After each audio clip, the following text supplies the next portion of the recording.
মুসলমানের সন্তান, মুসলিম যুবক, মুসলিম তরুণের সবচাইতে মূল্যবান, মহামূল্যবান সম্পদগুলোর একটি হলো তার সচ্চরিত্র।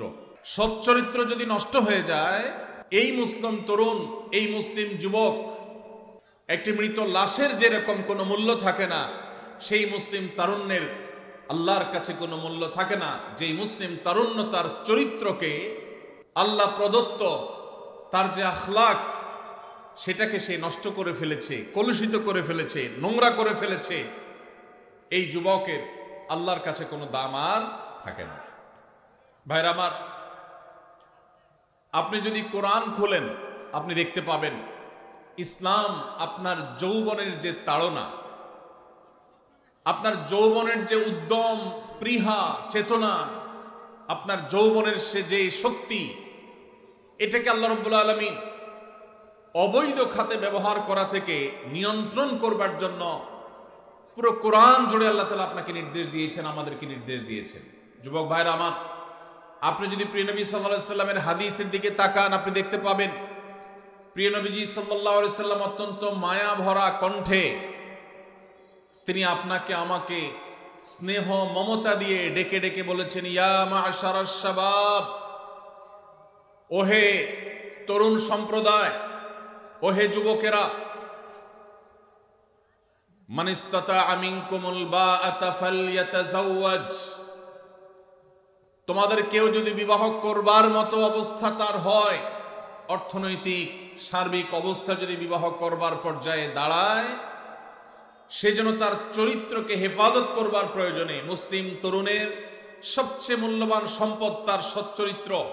এটাকে সুসংরক্ষিত রাখবার জন্য, এটা যেন নষ্ট হয়ে না যায়, সেই জন্য সে যেন বিবাহ শাদী করে তার চরিত্রকে হেফাজত করবার জন্য। আর যার বিবাহ করবার সক্ষমতা এখনো অর্জন হয় নাই, টাকা পয়সা উপায় উপার্জন সেভাবে এখনো তার হয় নাই, নবীজি বলেছেন ওমাল্লাম ইয়াস্তাতি' ফাআলাইহি বিসসাওম, তাহলে সে যেন সিয়াম পালন করে, নফল রোজা রাখে, এর মধ্য দিয়ে সে আত্মনিয়ন্ত্রণের ট্রেনিং পাবে। সিয়াম তাকে শেখাবে। দিনের বেলা রোজা রেখে পান বা আহার করা যায় না, আল্লাহ নিষেধ করেছেন। ক্ষুধা আছে, খাবারও আছে, কিন্তু সে খাবে না। তৃষ্ণা আছে, পিপাসা আছে, পানিও আছে, কেউ দেখছেও না, তারপরও রোজাদার খায় না। এই রোজা তাকে প্রশিক্ষণ দেয়, শিক্ষা দেয়। ঠিক একইভাবে তোমার হাতের নাগালে হারামের হাতছানি তোমাকে ডাকছে, আবার তোমার যৌবনের তাড়না তোমাকে তাড়িয়ে বেড়াচ্ছে, কিন্তু এরপরও তুমি তোমার রব দেখতে পাচ্ছেন। কেউ দেখতে পাক বা না পাক, তোমার অভিভাবক মা বাবা জানুক বা না জানুক, তুমি সবার চোখের আড়ালে থেকেও তোমার চরিত্রকে হেফাজত করবে। আল্লাহর নিষিদ্ধ পথে তুমি পা বাড়াবে না। রোজা রেখে যেরকম পানাহার থেকে বিরত থাকার কসরত করেছ, প্রশিক্ষণ নিয়েছ, চেষ্টা করেছ, তোমার যৌবনের যে তৃষ্ণা, সেটাকেও অবৈধ খাতে ব্যবহার করবার থেকে বিরত রেখে তুমি তোমার চরিত্রকে, আল্লাহর সামনে সচ্চরিত্রকে নিয়ে তুমি হাজির হওয়ার চেষ্টা করবে। প্রিয় নবী সাল্লাল্লাহু আলাইহি সাল্লাম আমাদের তরুণদেরকে এইভাবে তাদের চরিত্রকে হেফাজত করবার জন্য নসিহা করেছেন, উপদেশ দিয়েছেন। ভাইরা আমার, আজ পশ্চিমা পৃথিবীর সাংস্কৃতিক আগ্রাসনের ফলে আমাদের দেশের মুসলিম তরুণদের যে ইমানি শক্তি ছিল, যে তেজ ছিল, যেই মুসলিম তরুণ ওমর ইবনুল খাত্তাব রাদিয়াল্লাহু তাআলা আনহুর অনুসারী, যে মুসলিম তরুণ আলী ইবনে আবি তালেবের অনুসারী, যে মুসলিম তরুণ আল্লাহ নবী সাল্লাল্লাহু আলাইহি সাল্লামের সেই এক এক মহাদেশ, এক এক দেশ বিজয়ী সাহাবীদের অনুসারী, যাদের দেখলে গোটা দুনিয়া থরথর করে কাঁপত। অন্যায়কারী, পাপিষ্ঠরা, জালিমরা, অত্যাচারীরা, তাদের কাছে যারা ত্রাস ছিলেন, সেই সাহাবীদের আজকের তরুণ সন্তান যারা, তাদের বেশিরভাগ তাদের চরিত্রকে বিসর্জন করে ফেলেছে, নষ্ট করে ফেলেছে। হারামে তারা গা ভাসিয়ে তারা আজ সেই তেজ, সেই ইমানি শক্তি, সেই পাওয়ার, সেই ইবাদতের শক্তি আজ তারা হারিয়ে ফেলেছে। ভাইরা আমার, আপনি যদি কোরআন দেখেন, আপনি যদি হাদিস দেখেন, আপনি দেখতে পাবেন আমাদের যুবকদের ঈমান আমল, বিশেষ করে তাদের চরিত্রকে হেফাজত করবার জন্য আল্লাহ তাআলা পুরো কোরআন জুড়ে বিভিন্ন রকমের দার্স এবং শিক্ষার উপকরণ রেখেছেন। আপনি কোরআনে কারীমের একটি বড় সূরা, প্রসিদ্ধ একটি সূরা, সূরা ইউসুফ যদি খোলেন, আপনি দেখতে পাবেন সূরা ইউসুফ আজকের তরুণদেরকে শেখায় কিভাবে পরম সুন্দরী অভিজাত ফ্যামিলির কোনো মেয়েও যদি হারামের আহ্বান করে, অবৈধ রিলেশনের প্রতি কেউ যদি ডাক দেয়, আহ্বান করে, মুসলিম তরুণ তার মেরুদণ্ড টান টান সোজা করে আল্লাহর ভয়ে সে সেটাকে না করার মতো ঈমানী শক্তি তার বক্ষে ধারণ করবে। সেই শিক্ষা আল্লাহ তাআলা সূরা ইউসুফে আল্লাহ নবী ইউসুফ আলাইহিস সালামের মাধ্যমে আমাদেরকে দিয়েছেন। ভাইরা আমার, আজ আমাদের যুবকদের চরিত্রকে নষ্ট করবার জন্য এই যে ভিনদেশ থেকে সাধু ভ্যালেন্টাইন, খ্রিস্টানদের একটি ধর্মযাজকের ধর্মীয় একটা দিবস, সেটাকে ভালোবাসা দিবসের মোড়কে, ভালোবাসা দিবসের খোলসে, ভালোবাসা দিবসের আড়ালে সেই খ্রিস্টানদের ধর্মীয় দিবস আজ মুসলিম যুবকদেরকে দিয়ে পালন করিয়ে নিচ্ছে। এই ব্যাপারে আমাদের যুবকদের, তরুণদের মধ্যে তেমন কোনো সচেতনতা নেই। ভাইরা আমার, আমাদের মধ্যে তেমন কোনো চেতনা নাই। আমাদের আজ এক ভয়াবহ নীতি, আদর্শ এবং চরিত্রের দুর্ভিক্ষ চলছে। এই অবস্থা থেকে যদি আমরা উত্তরণ করতে না পারি, এই অবস্থা থেকে যদি আমরা বের হয়ে আসতে না পারি, তাহলে এই মুসলিম তরুণ কখনো ইসলামের বিজয় তো দূরের কথা, তারা আল্লাহর কাছে প্রিয় পাত্র হতে পারবে না, তারা আদর্শ মুসলমান হতে পারবে না। আল্লাহ তাআলা আমাদের তরুণদের ঈমান এবং আমলকে হেফাজত করবার তৌফিক দান করুন। ভাইরা আমার, কোরআনে কারীমে আল্লাহ রাব্বুল আলামিন আমাদেরকে বলেছেন, ওয়াল্লাযীনা হুম লিফুরুজিহিম হাফিজুন, যেই মানুষগুলো জান্নাতুল ফিরদাউসের অধিকারী হবে, আল্লাহ তাআলা যাদের সম্পর্কে বলেছেন, উলাইকা হুমুল ওয়ারিসুন আল্লাযীনা ইয়ারিসুনাল ফিরদাউসা হুম ফিহা খালিদুন, জান্নাতুল ফিরদাউসে যারা চিরকাল থাকবে, সেই জান্নাতুল ফিরদাউসের অধিকারী অধিবাসীদের অন্যতম একটি বৈশিষ্ট্য থাকবে, একটি গুণ থাকবে, ওয়াল্লাযীনা হুম লিফুরুজিহিম হাফিজুন, যারা তাদের ইজ্জতকে, সম্ভ্রমকে, লজ্জাস্থানকে তারা হেফাজত করতে পেরেছে, এটাকে নিয়ন্ত্রণ করতে পেরেছে, এটাকে কন্ট্রোল করতে পেরেছে, অপাত্রে, অজাগায়, হারামের ক্ষেত্রে সেটাকে তারা ব্যবহার হতে দেয় নাই। এই সংযম, এই আত্মসংগ্রাম, এই যুদ্ধ, নিজেকে নিয়ন্ত্রণ করবার এই প্রচেষ্টা যারা সফল হয়েছে, যারা সাকসেস হয়েছে, এমনকি কারোর চরিত্র যদি কালিমা লেগেও যায়, সে যদি তারপরও সে ফিরে আসে, তওবা করে, আর কখনো সে পথে পা না বাড়ায়, তাহলে সেও আল্লাহ তাআলার এই পুরস্কারের আওতাভুক্ত হবে ইনশাআল্লাহ। ভাইরা আমার, কোরআনে কারীমের অন্য জায়গায় আল্লাহ বলেছেন, কুল্লিল মুমিনিনা ইয়াগুদ্দু মিন আবসারিহিম ওয়া ইয়াহফাযু ফুরুজাহুম, আল্লাহ বলছেন, হে রাসূল, আপনি ঈমানদারদেরকে বলে দিন তারা যেন তাদের চক্ষুগুলোকে অবনত করে, চোখকে, দৃষ্টিকে যেন তারা হেফাজত করে, অপাত্রে, অজাগায়, কুজাগায়, হারাম জিনিস, মোবাইলের স্ক্রিনে, পত্রিকার পাতায়, ম্যাগাজিনের পৃষ্ঠায়, দেয়ালে, কম্পিউটার স্ক্রিনে, টেলিভিশন, অফলাইনে কিংবা অনলাইনে, শিক্ষা প্রতিষ্ঠানে কিংবা বাজারে, কোথাও যেন তারা অপাত্রে, হারাম নারীর দিকে তারা দৃষ্টিপাত যেন না করে, তারা যেন তাদের চোখকে হেফাজত করে, নিয়ন্ত্রণ করে, তাদের সম্ভ্রম, তাদের ইজ্জত, তাদের আব্রু, তাদের লজ্জাস্থানকে যেন তারা হেফাজত করে।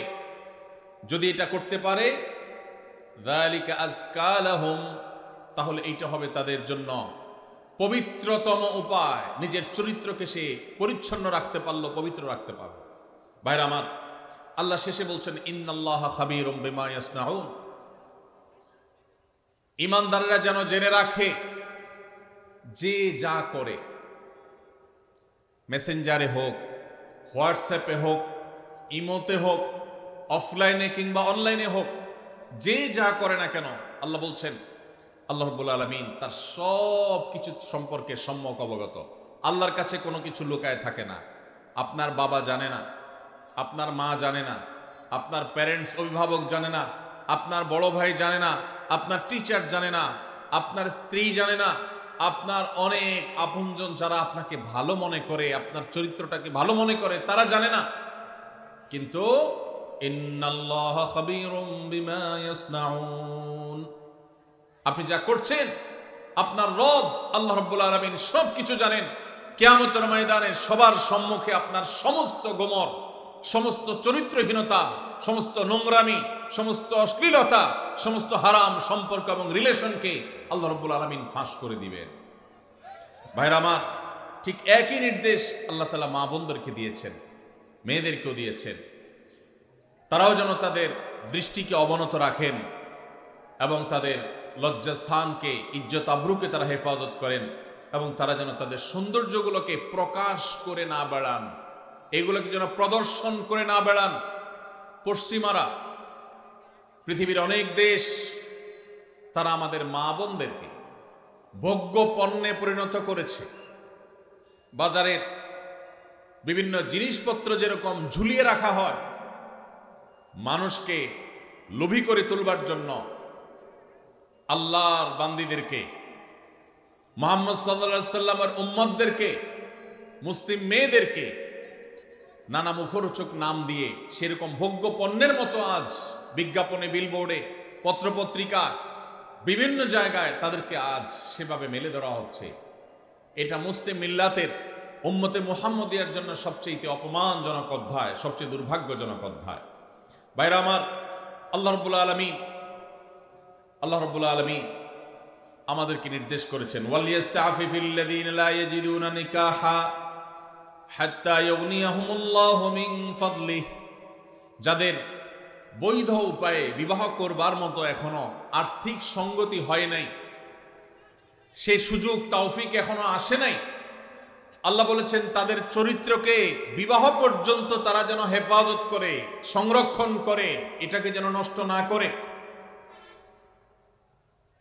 যতদিন আল্লাহ তাআলা তাদের সেই সচ্ছলতা না দেন, আর্থিক সঙ্গতি না দেন, মোহর এবং স্ত্রীর খোরপোশ দেবার মতো উপায় উপার্জন, চাকরি বাকরি, ব্যবসা বাণিজ্য যতদিন না হয়, ততদিন পর্যন্ত সে যেন নিজেকে নিয়ন্ত্রণ করে, অপাত্র এবং হারাম জায়গায় যেন সে নিজেকে নিয়ে না যায়।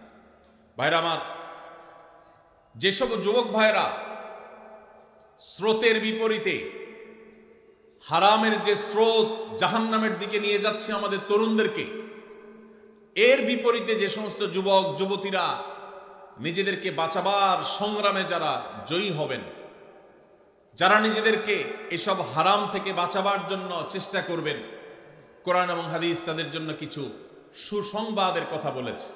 এর ভিতরে এক নম্বর হলো, আল্লাহ রাব্বুল আলামিন সেই সব মানুষদের সাহায্য করাটাকে আল্লাহ নিজের উপর তিনি কর্তব্য বানিয়ে নিয়েছেন। যেসব মানুষেরা চরিত্রকে হেফাজত করে, বিবাহ করে চরিত্রকে হেফাজত করবার উদ্দেশ্যে তারা, আবু হুরায়রা রাদিয়াল্লাহু তাআলা আনহু বর্ণনা করেছেন, নবীজি সাল্লাল্লাহু আলাইহি ওয়াসাল্লাম ইরশাদ করেছেন, সালাসাতুন আলাল্লাহি আউনুহুম, তিন শ্রেণীর মানুষ আছে যাদেরকে সাহায্য করা, যাদের উপকার করা, যাদেরকে বিপদ থেকে উদ্ধার করা, যাদেরকে রক্ষা করা, সহযোগিতা করা, এটা আল্লাহ তাআলা তার উপর তিনি কর্তব্য বানিয়ে নিয়েছেন। আল্লাহ তাআলা নিজের জন্য নিজেকে আবশ্যক করে নিয়েছেন। সেই সৌভাগ্যবান তিন শ্রেণীর মানুষ কারা? নবীজি সাল্লাল্লাহু আলাইহি সাল্লাম বলেছেন, তার মধ্যে এক নম্বর হলেন আল মুজাহিদু ফি সাবিলিল্লাহ, যারা আল্লাহর রাহে জিহাদে রত থাকেন, আল্লাহর রাহে যারা জিহাদে থাকেন, সেই মুজাহিদদেরকে আল্লাহ রাব্বুল আলামিন সাহায্য করা, সহযোগিতা করা, তাদেরকে আল্লাহ রাব্বুল আলামিন মদদ করাকে আল্লাহ নিজের জন্য কর্তব্য বানিয়েছেন। নাম্বার 2, ওয়াল মুকাতাব আল্লাযী ইউরিদুল আদা, যেই কৃতদাস মালিকের সাথে চুক্তি করেছে কোন নির্দিষ্ট অ্যামাউন্ট দিয়ে সে মুক্ত হবে, তার যদি সদিচ্ছা থাকে সেটি আদায় করবার, আল্লাহ তাআলা তাকে সেটা আদায় করার জন্য সাহায্য করবেন, আল্লাহর ওয়াদা আছে।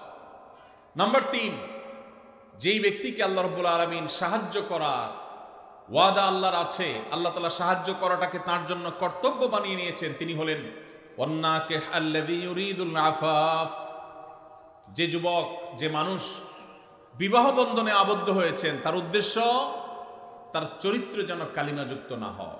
চরিত্রকে হেফাজত করবার জন্য যে বিবাহের পথ বেছে নেয়, নবীজি সাল্লাল্লাহু আলাইহি ওয়াসাল্লাম বলেছেন, এই বিবাহ করা মানুষ, এই চরিত্র রক্ষা করা মানুষ, এই বীর, একে আল্লাহ রাব্বুল আলামিন সাহায্য করা, তাকে অর্থনৈতিকভাবে বরকত দেওয়া, তার জীবনের সার্বিক কল্যাণ দান করা, এই জিনিসটা আল্লাহ নিজের জন্য আল্লাহ কর্তব্য বানিয়ে নিয়েছেন।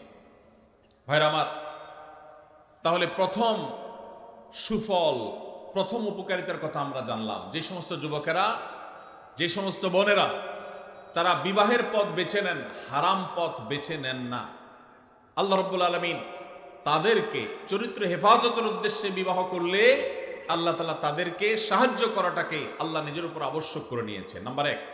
নাম্বার 2, যে মানুষগুলো তার দুই চোয়ালের মধ্যবর্তী অঙ্গ অর্থাৎ মুখ, তার জিহ্বা, তার ঠোঁট, তার মুখ, এটাকে হারাম থেকে নিয়ন্ত্রণ করবার দায়িত্ব যে নিয়েছে, অর্থাৎ এই মুখ দিয়ে হারাম কথা বলে না, হারাম কিছু খায় না, মুখ দিয়ে যত রকমের আল্লাহর অবাধ্য কাজ করা যায় সেগুলোর কোনোটা করে না, সে মুখকে কন্ট্রোল করে, এবং তার দুই রানের মধ্যবর্তী অঙ্গ অর্থাৎ তার সম্ভ্রম, তার ইজ্জতকে যে ব্যক্তি সংরক্ষণ করতে পারে, নবীজি বলেছেন, মাইয়াদমান লিমা বাইনা লিহিয়াইহি ওয়া মা বাইনা রিজলাইহি আদমান লাহুল জান্নাহ। যে ব্যক্তি তার দুই চোয়ালের মধ্যবর্তী অঙ্গ আর দুই রানের মধ্যবর্তী অঙ্গ, এই দুটি অঙ্গে কোন প্রকার কালিমা লাগতে দেয় না, এগুলোকে হারাম থেকে বাঁচাবার সংগ্রাম করে, দায়িত্ব নেয়, সে এগুলাকে দায়িত্ব নিয়ে হেফাজত করে, নবীজি বলেছেন তার জান্নাতে যাওয়ার দায়িত্ব আমি নিলাম। ভাইরা আমার, প্রিয় নবী সাল্লাল্লাহু আলাইহি সাল্লাম যদি কারোর জান্নাতে যাওয়ার দায়িত্ব নেন, তাহলে তার আর কোনো ভয়ের কারণ আছে? তার জান্নাতের পথ ঠেকাবার শক্তি কারোর আছে? এত বড় অফার, এত বড় সুসংবাদ অন্য কোন নেকামল করার ক্ষেত্রে সচরাচর পাওয়া যায় না। যুবক ভাইরা, যদি যৌবনের সময়টাকে কালিমা মুক্ত রাখবার সংগ্রামে আপনি জয়ী হতে পারেন, মনে রাখবেন এটা হলো আপনার সবচেয়ে বড় বীরত্ব, এটা হলো আপনার সবচেয়ে বড় বাহাদুরি, এটা হলো আপনার সবচেয়ে বড় পুরুষত্ব। কারণ আপনার মধ্যে কন্ট্রোলিং পাওয়ার আছে, নিয়ন্ত্রণ করবার ক্ষমতা আছে, যৌবনের তাড়না আছে, যৌবনের উচ্ছলতা আছে, যৌবনের স্পৃহা আছে, যৌবনের তাগাদা আছে। সেটা আপনাকে হারামের দিকে যেতে বলে, এবং হারামের দিকে যাওয়ার জন্য শত সহস্র অফার এবং সুযোগ আপনার সামনে আছে। এরপরও আপনি নিজেকে যদি নিয়ন্ত্রণ করতে পারেন, নিজেকে যদি আটকে রাখতে পারেন, হারাম থেকে যদি বাঁচাতে পারেন, তাহলে মনে রাখবেন আজ এই 2025-এর যে পৃথিবী, আধুনিক পৃথিবীতে এর চাইতে বড় বীরত্ব মুসলিম তরুণের জন্য আর কোনো কিছুই হতে পারে না।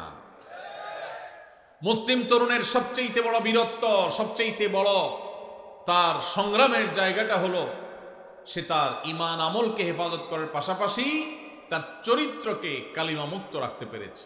আল্লাহ তাআলা আমাদের যুবক ভাইদেরকে সেই তৌফিক দান করুন। ভাইরা আমার, যদি আপনি এই কাজ করে এই সংগ্রামে যদি আপনি জয়ী হন, তৃতীয় যে পুরস্কার আপনার জন্য রয়েছে সেটি হলো, আমরা সবাই জানি কিয়ামতের ভয়াবহতম দিনে যে সকরুণ দৃশ্যের অবতারণা হবে, যে নির্মম দৃশ্য সেদিন আল্লাহ তাআলা সৃষ্টি করবেন, সেদিন প্রত্যেকটা মানুষ পাগল পড়া হয়ে যাবে।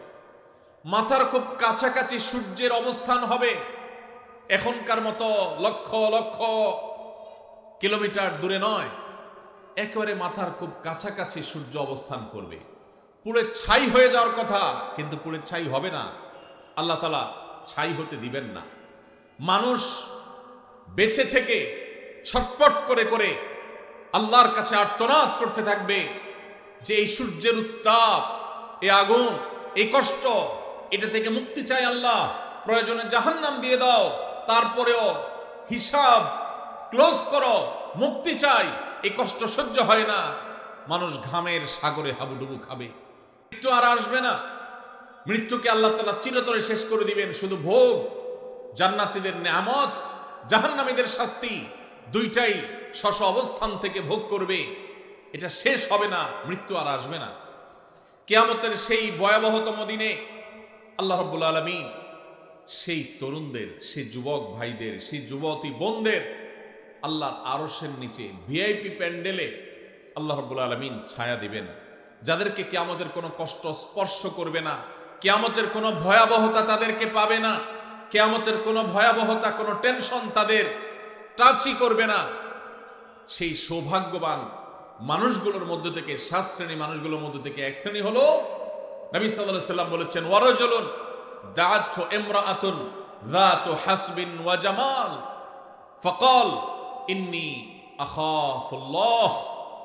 যে যুবককে কোন মেয়ে হারাম প্রেমের অফার করেছে, অবৈধ সম্পর্ক করবার জন্য বন্ধু বান্ধবরা তাকে উস্কে দিয়েছে, তার সাথে কোনো হারাম রিলেশনের প্রস্তাব এসেছে, সে সেই প্রস্তাব লোভনীয়, অভিজাত, সুন্দরী, উচ্চবংশীয়, ভালো ঘরের মেয়ে অফার করার পরও সে চিন্তা করেছে, এই অফার গ্রহণ করে আমি সাময়িক ভোগের জগতে যদি প্রবেশ করিও, আল্লাহর শাস্তি অবধারিত, গোটা পৃথিবী মিথ্যা হতে পারে, সবাই মিথ্যা হতে পারে, আল্লাহর ওয়াদা, আল্লাহ নবী সাল্লাল্লাহু আলাইহি সাল্লামের ওয়াদা কখনো মিথ্যা হতে, আমার জীবন যে দুনিয়াতেই ধ্বংস হবে, আখিরাত তো বহুত পরে, এই হারামের সাথে যদি সংশ্লেষ হয়, সম্পর্ক হয়, আল্লাহ রাব্বুল আলামিন গোটা জীবনকে জাহান্নামে পরিণত করে দিবেন। হারামের যে আযাব, এই হারামের আযাব শুধু মৃত্যুর পরে নয়, দুনিয়া থেকে শুরু হয়ে যায়। এই কথা চিন্তা করে যদি কোনো যুবক বলে ইন্নী আখাফুল্লাহ, হারাম অফার পাওয়ার যদি বলে আমি আল্লাহকে ভয় করি, আল্লাহর ভয়ে আমি তোমার হারাম এই প্রস্তাবকে, হারাম এই অফারকে আমি গ্রহণ করতে পারলাম না, সে যদি নিজেকে বাঁচিয়ে রাখতে পারে, নবীজি সাল্লাল্লাহু আলাইহি সাল্লাম বলেছেন, ওই যে কিয়ামতের ভয়াবহতম দিনে আল্লাহর আরশের নিচে ভিআইপি প্যান্ডেলে যে মানুষগুলো ছায়া পাবে, আশ্রয় পাবে, যাদেরকে কোনো কষ্ট স্পর্শ করবে না, তাদের মধ্যে থেকে এই যুবক, যেই যুবক হারাম এবং অবৈধ সম্পর্ক করার সুযোগ পেয়েও সেখান থেকে সে নিজেকে বাঁচিয়ে রেখেছে। আল্লাহ তাআলা আমাদের যুবক ভাইদের চরিত্রগুলোকে হেফাজত রাখার তৌফিক দান করুন। ভাইরা আমার, নবী করিম সাল্লাল্লাহু আলাইহি সাল্লামের আরেকটি হাদিস আবু হুরায়রা রাদিয়াল্লাহু তাআলা আনহু বর্ণনা করেছেন। তিনি বলেছেন, নবীজি সাল্লাল্লাহু আলাইহি সাল্লাম ইরশাদ করেন, উরিদা আলাইয়া আউয়ালু সালাসা ইয়াদখুলুনাল জান্নাহ। নবীজি বলেছেন, সবার আগে জান্নাতে যেই 3 শ্রেণীর মানুষ প্রবেশ করবে, আল্লাহ তাআলা আমার কাছে সেই 3 শ্রেণীর মানুষকে উপস্থাপন করেছেন, তাদের বিষয় আমাকে জানিয়ে দিয়েছেন। কারা তারা? কারা সেই সৌভাগ্যবান মানুষ যারা জান্নাতে সবার আগে প্রবেশ করবে? সুবহানাল্লাহ। নবীজি সাল্লাল্লাহু আলাইহি সাল্লাম বলেছেন, এর মধ্যে প্রথম শ্রেণীর মানুষ হলেন শহীদ, যারা আল্লাহর দ্বীনের জন্য ইসলাম এবং মুসলিমদের দুশমনদের বিরুদ্ধে জিহাদে রত হয়ে যারা শাহাদত বরণ করেছে, নিজের জীবনকে বিলিয়ে দিয়েছে, এই শহীদদেরকে আল্লাহ তাআলা জান্নাতে সবার আগে প্রবেশ করাবেন। আল্লাহ তাআলা আমাদের সবাইকে শাহাদাতের মওত এবং শাহাদাতের মৃত্যু আমাদের সবাইকে নসিব করুন। দ্বিতীয়ত, নবী সাল্লাল্লাহু আলাইহি সাল্লাম বলেছেন, আফিফুন মুতাআফফিফ, যে মানুষ তার চরিত্রকে কোনো প্রকার কালিমা লাগতে দেয় না। ময়লা থেকে যেরকম আমরা আমাদের কাপড় চোপড়, আমাদের আঁচলকে তুলে ধরে বাঁচাবার জন্য আমরা সংগ্রাম করি, সমাজের চতুর্পাশে হারামের হাতছানি, অবৈধ সম্পর্কের জোয়ার চলছে, এইরকম পরিস্থিতিতেও যে মানুষ তার চরিত্রকে বাঁচাবার জন্য সংগ্রাম করে, চেষ্টা করে, পরিশ্রম করে, সাধনা করে, জয়ী হয়, নবীজি সাল্লাল্লাহু আলাইহি সাল্লাম বলেছেন, এই চরিত্র সংরক্ষণকারী মানুষটা যে হারাম রিলেশনে জড়াই নাই, আল্লাহ তাআলা জান্নাতে এই লোককে প্রথম প্রবেশ করাবেন। আর তৃতীয়ত হলেন ওয়া আবদুন আহসানা ইবাদাতাল্লাহ ওয়া নাসাহা লিমাওয়ালি, যেই কৃতদাস আল্লাহর ইবাদত ভালো করে, আবার তার মালিকের কল্যাণও কামনা করে, মালিকের কোনো ক্ষতি চায় না, অর্থাৎ বান্দার হক আদায় করে, আবার আল্লাহর ইবাদতটাও সুন্দরভাবে করে, সেই কৃতদাসকেও আল্লাহ তাআলা জান্নাতে সবার আগে প্রবেশ করাবেন। ভাইরা আমার, এই হাদিসের সনদ নিয়ে মুহাদ্দিসদের কেউ আপত্তি তুললে অন্য অনেকেই এটাকে গ্রহণযোগ্য বলেছেন।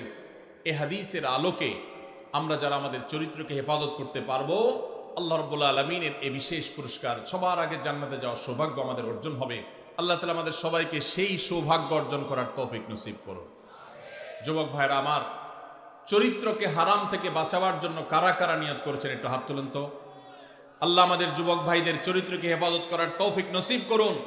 আল্লাহ কোরআনের মজলিসে তারা ওয়াদা করেছে, আল্লাহ এই যে হারামের যে হাতছানি, আমাদের যুবকের ইমানকে হরণ করবার যে শয়তানের চেষ্টা, এটা থেকে আমাদের যুবক ভাইদেরকে আপনি বাঁচিয়ে দেন।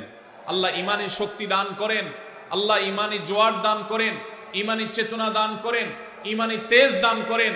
আল্লাহ এই যৌবনকে তোমার দ্বীনের জন্য কোরবান করার তৌফিক দান করেন। আল্লাহ হারাম থেকে বাঁচার মতো শক্তি আমাদেরকে দান করেন। ভাইরা আমার, আমরা যদি আমাদের চরিত্রকে হেফাজত করি, লাভ কি আমাদের না আল্লাহ? আমরা যদি আমাদের চরিত্রকে হেফাজত করি, লাভ কি আমাদের না আল্লাহ? আমাদের। ভাইরা আমার, কি লাভ? লাভ হলো আল্লাহ সুবহানাহু ওয়া তাআলা যারা নিজেদেরকে হারামের পথ থেকে বাঁচিয়ে রাখে, তাদের জীবনে যখন বৈবাহিক সম্পর্কের মধ্য দিয়ে একজন বৈধ হালাল সঙ্গী জীবনে আসে, সে যুবক সে যুবতীদেরকে আল্লাহ রাব্বুল আলামিন সচরাচর দাম্পত্য জীবনে সুখ, প্রকৃত অর্থে তৃপ্তি, সত্যিকারের যে ভালোবাসা, সেই ভালোবাসা আল্লাহ তাআলা নসিব করেন তাদের জন্য যারা তাদের যৌবনকে হারামের কালিমায় জড়াতে দেয় না। আর যারা হারামের কালিমা দিয়ে নিজের যৌবনকে কালিমা যুক্ত করে ফেলেন, মনে রাখেন এই যুবকদের বেশিরভাগ দেখবেন, এক্সেপশন প্রথমটাতেও আছে, বেশিরভাগ দেখবেন যে তাদের বৈবাহিক জীবন আসলে তাদের সেই জীবনে আর দাম্পত্য সম্পর্কের ভিতরে যেরকম একটা গভীরতা থাকার কথা, ভালোবাসা থাকার কথা, সম্প্রীতি থাকার কথা, তাদের সেই সম্পর্কটা আর থাকে না। কারণ হারাম যদি কেউ একবার বেছে নেয়, আল্লাহ তাআলা বৈবাহিক সম্পর্কের মধ্য দিয়ে হালাল সম্পর্কের প্রকৃত স্বাদ, প্রকৃত তৃপ্তি, প্রকৃত যে অনুভব, এটা থেকে আল্লাহ তাআলা ওই হারাম সম্পর্ককারীদেরকে মাহরুম রাখেন, বঞ্চিত রাখেন। এই জন্য ভাইরা, দুইটা অপশনই আপনার সামনে আছে। মনে রাখবেন, শয়তান খুব ভালো করে জানে, আল্লাহ কোরআনে বারবার বলেছে শয়তান আমাদের প্রকাশ্য শত্রু। শয়তানকে আমরা দেখি না, অথচ আল্লাহ প্রকাশ্য শত্রু বলেছেন। কারণ শয়তানকে না দেখলে কি হবে? তার সব ক্রিয়াকর্ম প্রকাশিত। শয়তানের কাজগুলো দেখা যায় কি যায় না? এই শয়তান আমাদের যুবকদেরকে তাদের ঈমানের তেজ নষ্ট করে দিতে চায়, তাদের ঈমানি তেজকে ভোঁতা করে দিতে চায়। এজন্য তাদেরকে হারাম সম্পর্কে আনতে চায়। এজন্য ভাইরা, আমাদের চরিত্রগুলোকে আমরা হেফাজত করার সংগ্রামে জয়ী হওয়ার চেষ্টা করবো তো ইনশাআল্লাহ। ভাইরা আমার, ভ্যালেন্টাইন্স ডে এই সম্পর্কে আপনি গুগল করেন, আপনি এনসাইক্লোপিডিয়া ব্রিটানিকা সহ বিভিন্ন বিশ্বকোষগুলো খোলেন, আপনি দেখবেন যে এটা মূলত এসেছে খ্রিস্টানদের একজন ধর্মযাজক, যার নাম ছিল কি? ভ্যালেন্টাইন। এই ভ্যালেন্টাইন, যে সেন্ট ভ্যালেন্টাইন, সাধু ভ্যালেন্টাইন, খ্রিস্টানদের ধর্মযাজক, তাকে ঘিরে এই দিবসটা গড়ে উঠেছে। এটা একটা সময় খ্রিস্টানদের কাছে তাদের একটা পূজনীয় দিবস ছিল। বহুকাল পর পৃথিবীর বহু দেশে এই দিবস উদযাপন নিষিদ্ধ হয়েছে। অনেক কাল পর ইংল্যান্ডে গিফট আইটেম ব্যবসায়ীরা তাদের ফেব্রুয়ারি মাসে বরফে ঢাকা পরিবেশে গিফট আইটেমের ব্যবসাকে চাঙ্গা করবার জন্য, বেচা কিনা হয় না এটা বাড়াবার জন্য, এই ভ্যালেন্টাইন্স ডে কে তথাকথিত ভালোবাসা দিবসের মোড়কে এটাকে বাজারজাত করেছে তাদের ব্যবসায়িক ধান্দায়। আর আমাদের যুবকেরা সেটাকে তাদের ডিজাইন করা তথাকথিত ভালোবাসা, এটার জন্য আমাদের যুবকরা আত্মাহুতি দিচ্ছে, তাদের জীবনকে, তাদের যৌবনকে শেষ করছে। ভাইরা আমার, এই যে টেলিভিশন চ্যানেলগুলোর, এক শ্রেণীর টেলিভিশন চ্যানেল দেখবেন, এক শ্রেণীর মিডিয়া দেখবেন, যারা আপনাদেরকে হারাম সম্পর্ক করার জন্য নানাভাবে উদ্বুদ্ধ করে, প্রেরণা দেয়, উৎসাহ দেয়, এরা সব আমাদের এই দেশের তরুণদের সবচেয়ে বড় শত্রু।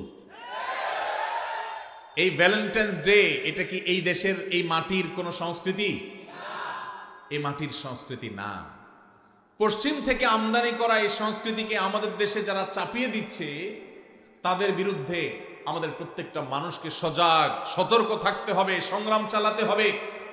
যদি সংগ্রাম না চালান, আপনার সন্তান, আপনার পরবর্তী বংশধর, আপনার জেনারেশন, তারা নষ্ট হবে, তারা ধ্বংস হবে, চরিত্রহীন হবে, লাম্পট্যের পথ বেছে নিবে। আর কবরে আল্লাহ আপনাকেও শাস্তি দিবেন যদি আপনি তাদের চরিত্রকে হেফাজত করবার কোনো উদ্যোগ গ্রহণ না করেন। ভাইরা আমার, আমাদের এদেশের মানুষের নিজস্ব সংস্কৃতি আছে। এদেশের হিন্দু, এদেশের মুসলমান, এদেশের বুদ্ধ, এদেশের সকল ধর্মের মানুষ বৈবাহিক সম্পর্কের মাধ্যমে নারী পুরুষের সম্পর্ককে বিশ্বাস করে। এটা এদেশের সব ধর্মের মানুষের ধর্মীয় একটা সংস্কৃতি। সকল ধর্মের মানুষের ধর্মীয় সংস্কৃতির বিরুদ্ধে পশ্চিম থেকে আমদানি করা এই অপসংস্কৃতিকে যারা চাপিয়ে দিতে চায়, তারা আমাদের তরুণদের সবচেয়ে বড় শত্রু। যুবক ভাইরা আমাদের শত্রু এবং বন্ধু পরখ করতে ভুল করলে চলবে না। যারা আপনাদের ইমানি তেজকে শেষ করতে চায়, মনে রাখবেন, এই হারাম রিলেশনে যারা জড়ায়, তারা ইবাদতের স্বাদ পায় না, ইবাদতের তৃপ্তি পায় না, দাম্পত্য জীবনে সুখ শান্তি পায় না, তাদের জীবন ধ্বংস হয়। ভাইরা আমার, আমাদেরকে এগুলোর বিরুদ্ধে সংগ্রাম চালাতে হবে। আল্লাহ আমাদের সবাইকে তৌফিক দান করুন। আমরা সবাই আমাদের চরিত্রকে হেফাজত করবার চেষ্টা করব তো ইনশাআল্লাহ। ভাইরা আমার, আপনারা দেখতে পাচ্ছেন নাটক সিনেমার নামে, নোবেল উপন্যাসের নামে এই অবৈধ সম্পর্ককে স্বাভাবিক করার একটা চেষ্টা ভয়াবহ আকারে দিন দিন বেড়ে চলেছে। আপনারা দেখেন, আজ থেকে 20-30 বছর আগেও আমাদের এই দেশে, গ্রামে তো বটেই, এমনকি শহরেও কেউ কারোর সাথে বিবাহ বহির্ভূত রিলেশন বা সম্পর্ক করে, এটা যদি জানতে পারে, সমাজের প্রত্যেকটা মানুষ ছিছি করত। ঠিক না ভাই? ঠিক। অথচ আজকের বাংলাদেশে আপনারা দেখবেন অনলাইনে অফলাইনে বিভিন্ন প্রতিষ্ঠানে রসিকতা করে, মজা করে গার্লফ্রেন্ড বয়ফ্রেন্ড এই শব্দগুলোকে ইজি করে দেওয়া হয়েছে। ঠিক না ভাই? ঠিক। এখন যুবক যুবতীরা, ছেলে মেয়েরা পরস্পরকে তার গার্লফ্রেন্ড, তার বয়ফ্রেন্ড এরকম পরিচয় করিয়ে দিতে বা এই শব্দগুলো ব্যবহার করতে ন্যূনতম কোনো ইতস্তত বোধ পর্যন্ত করে না। লাজ লজ্জা তুলে দেওয়া হয়েছে, যুবকদের জড়তাকে শেষ করা হয়েছে। এর ফলশ্রুতি কি? পশ্চিমে তাকান, পূর্বে তাকান, পরিবার ব্যবস্থাপনা মুখ থুবড়ে পড়েছে, সংসার শেষ হয়ে গেছে, মানুষ বিবাহ করার টেন্ডেন্সি হারিয়ে ফেলেছে। সেখানে সন্তান জন্মের হার কমতে কমতে এমন ভয়াবহ আকার ধারণ করেছে, পৃথিবীর প্রত্যেকটা উন্নত দেশ সন্তান জন্মের দেওয়ার জন্য সরকারিভাবে প্রণোদনা দিয়ে, পুরস্কার দিয়ে, টাকা পয়সা দিয়েও সন্তান জন্মের হার বাড়াতে পারছে না। দেশ চালাবার মতো তরুণ জন্ম হচ্ছে না। কারণ মানুষ যখন বিবাহ বহির্ভূত সম্পর্ক করে, সেখানে ভোগটাই মুখ্য থাকে, বিবাহের মধ্যে ভোগ মুখ্য থাকে না, বিবাহের মধ্যে ভালোবাসাটাই মুখ্য হয়ে যায়।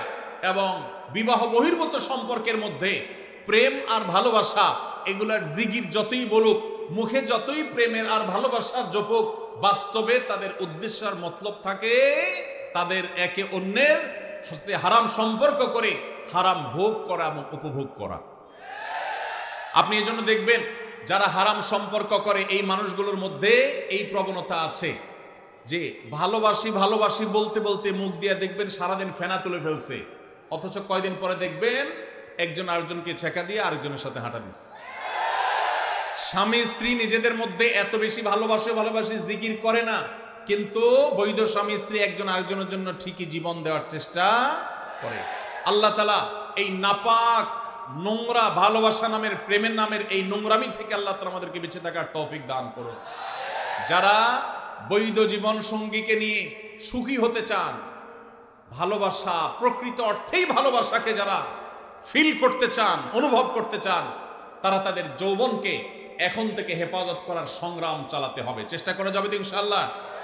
আপনার স্কুলে, আপনার কলেজে যারা হারাম সম্পর্ক করে, হারাম সম্পর্ককারীদের দৌরাত্ম্য এমন বেড়েছে যে এখন কেউ যদি হারাম সম্পর্ক না করে, তাকে নিয়ে পর্যন্ত ওই চরিত্রহীনেরা উপহাস করে।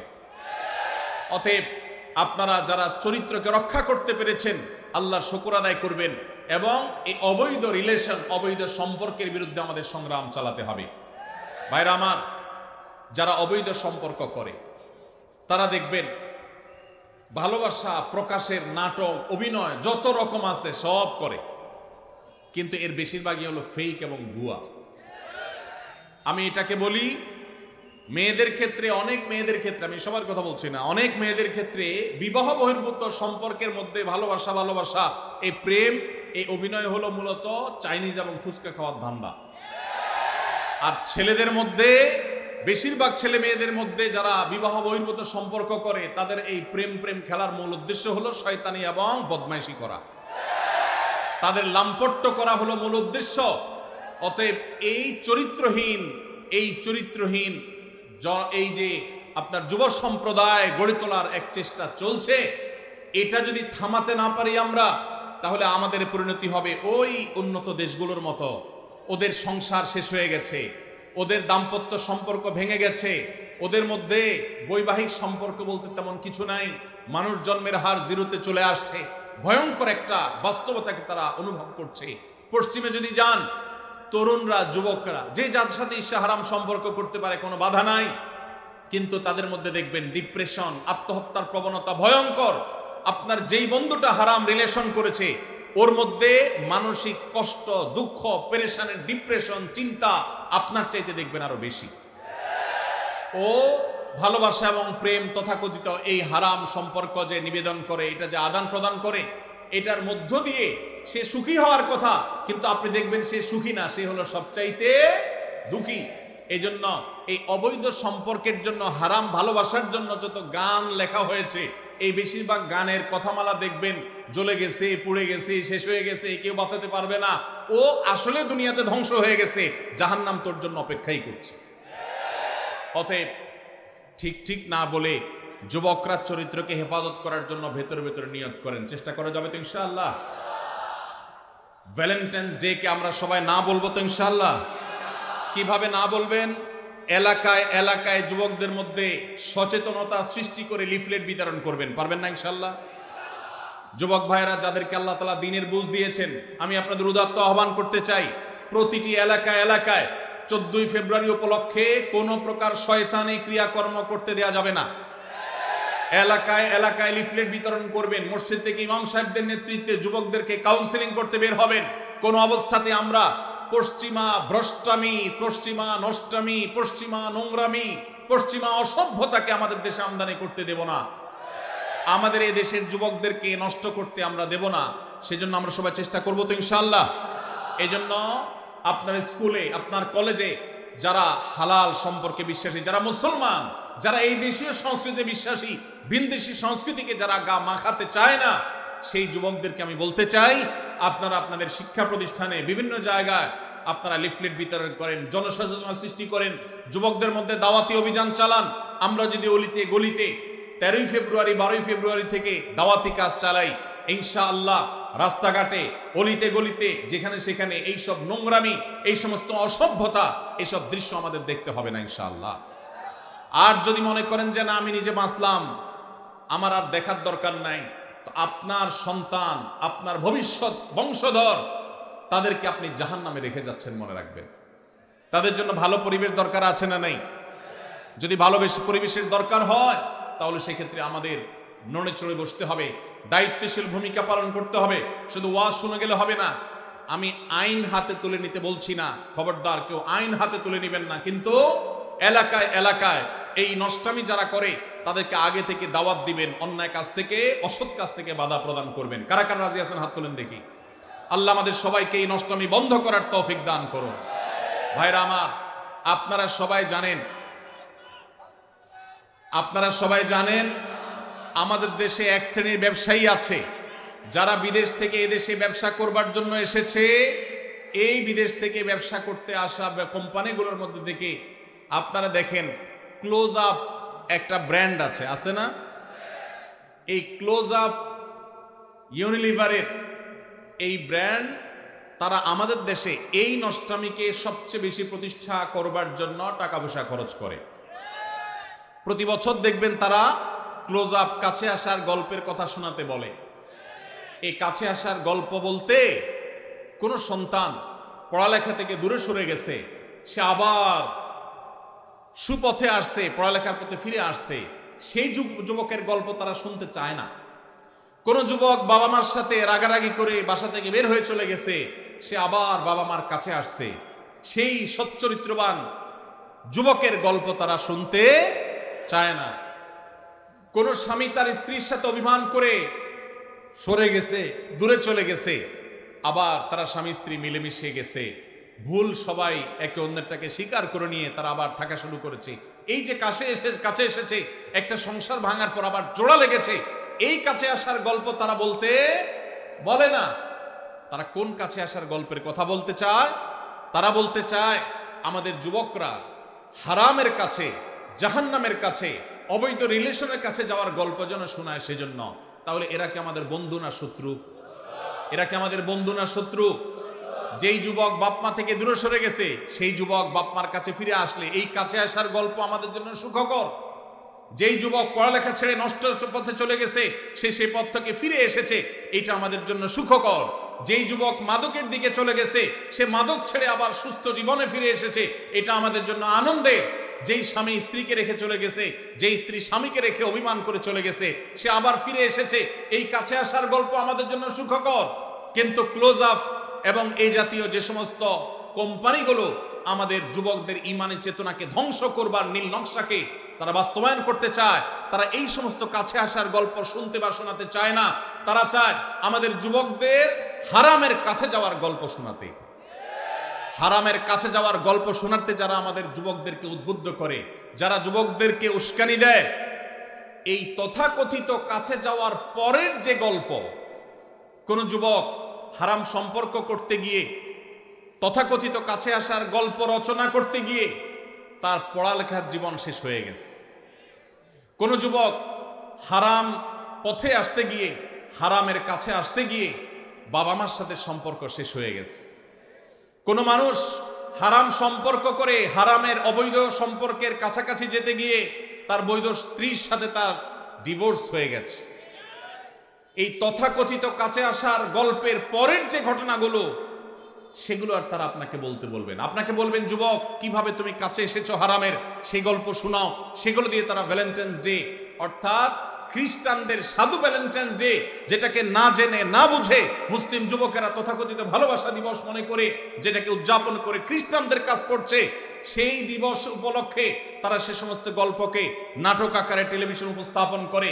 মুসলিম নামধারী ন্যূনতম আত্মসম্মান বোধ থেকে সম্পূর্ণরূপে মুক্ত, যাদের মধ্যে কোনো আত্মমর্যাদা নাই মুসলমান হিসাবে, এরকম নামধারী মুসলমানেরা সেই সমস্ত তথাকথিত ভালোবাসার নাটককে তারা উদযাপন করে, সেগুলোকে তারা উপভোগ করে, সেগুলো দেখে তারা মজা নেয়।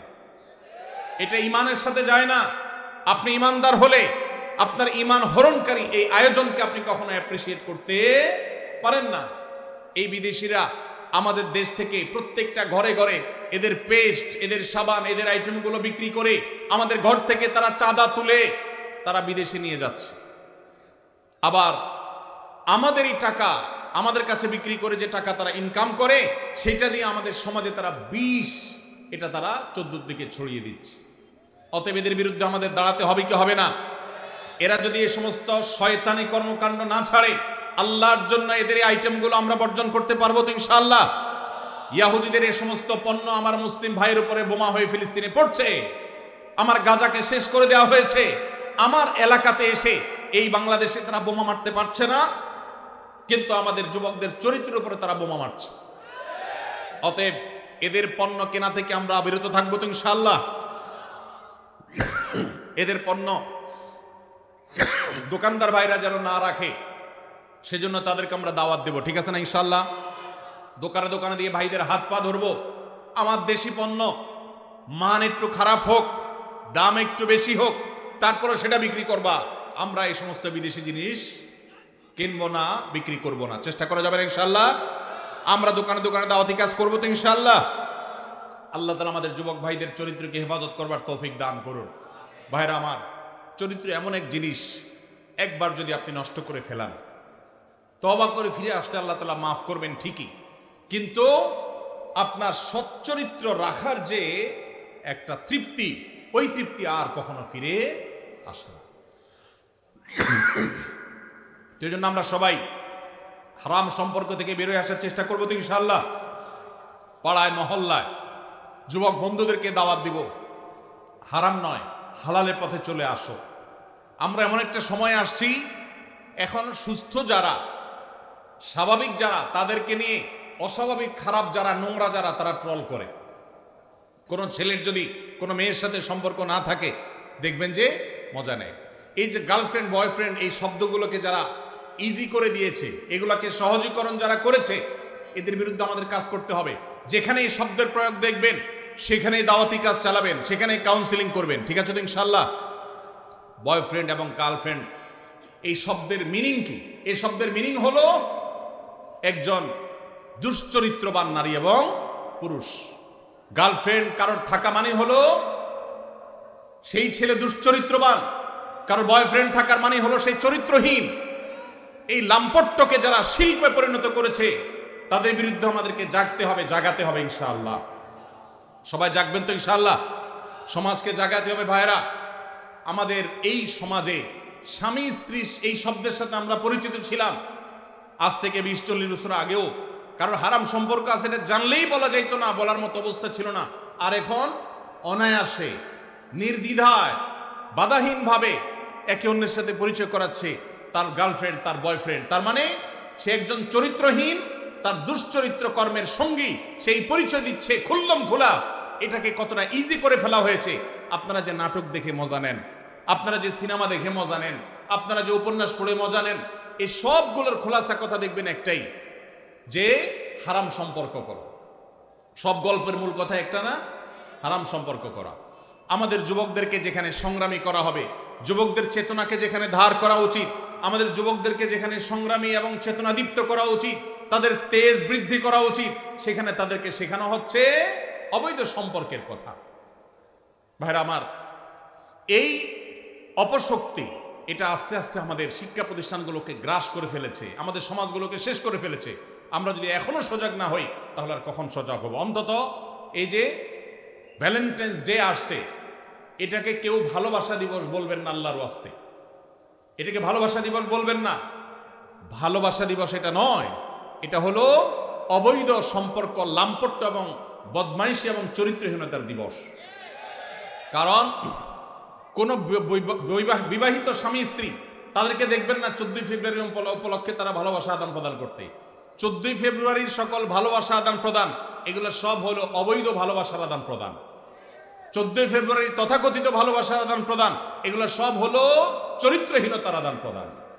আল্লাহ তাআলা আমাদের সবাইকে এটার বিরুদ্ধে সংগ্রাম করবার তৌফিক নসিব করুন ইনশাআল্লাহ।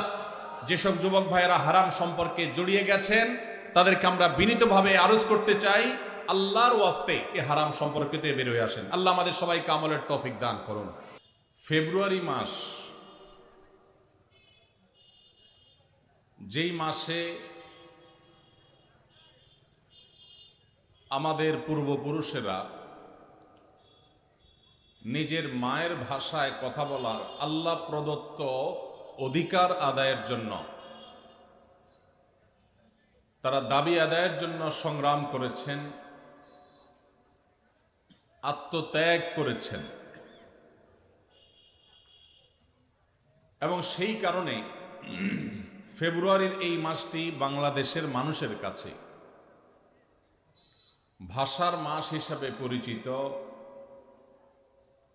এই মাসে ভাষা আন্দোলনের যে ইতিহাস, সেই গৌরবোজ্জ্বল ইতিহাসের কারণে ফেব্রুয়ারি মাসটি আমাদের সবার কাছে নানা দিক থেকে গুরুত্বপূর্ণ। দুর্ভাগ্যজনক একটি বাস্তবতা হলো, গত বেশ অনেক বছর যাবৎ আমাদের দেশে ফেব্রুয়ারি মাস আসলে শুধুমাত্র ভাষা আন্দোলনের কথাই আমাদের সামনে আসে না, বরং এর পাশাপাশি একটি অসভ্যতা, অশ্লীলতা, নোংরামি এবং চরিত্র বিসর্জনের বেদনাদায়ক অধ্যায় রচনা হওয়ার মতো একটি দিবস 14ই ফেব্রুয়ারি, সেটাও আমাদের সামনে আজকাল থমকে দাঁড়ায়, আমাদের সামনে এসে দাঁড়ায়। যেই ফেব্রুয়ারি বাংলাদেশের মানুষের গৌরবের, যেই ফেব্রুয়ারি আমাদের মায়ের ভাষায় কথা বলার অধিকার আদায়ের জন্য তখনকার আব্দুল সালাম, রফিক, বরকত এবং আব্দুল জব্বার সহ অন্য সব ভাষা আন্দোলনের জন্য যারা আত্মত্যাগ দিয়ে করেছেন, তারা তাদের তারুণ্য এবং যৌবনকে যেখানে জুলুমের বিরুদ্ধে কথা বলে সংগ্রাম করে তারা ইতিহাসে স্থান করে নিয়েছেন, সেই সময়ের তরুণদের আজকের যে বংশধরেরা, তাদের সে তেজ, তাদের সেই চেতনা, তাদের সেই ধার, তাদের সেই শক্তি এবং উদ্যমকে নষ্ট করবার জন্য পশ্চিমা পৃথিবী থেকে ভ্যালেন্টাইন্স ডে নামক একটা বস্তা পচা সস্তা সংস্কৃতি আমদানি করা হয়েছে। আমাদের যুবকেরা যেখানে তাদের চরিত্রকে হেফাজত করে, যুবকেরা তাদের যৌবনের উদ্যমকে ব্যবহার করে দুনিয়া এবং আখিরাতের কল্যাণ সাধন করত, সেই যুবকদেরকে অবৈধ সম্পর্কের বেড়াজালে আটকে ফেলে তাদের উদ্যম, তাদের দ্বীনি, ঈমানি এবং সাধারণ যে চেতনা আছে সেটাকে ধ্বংস করবার এক নীল নকশা আমরা গত অনেক বছর যাবত দেখতে পাচ্ছি।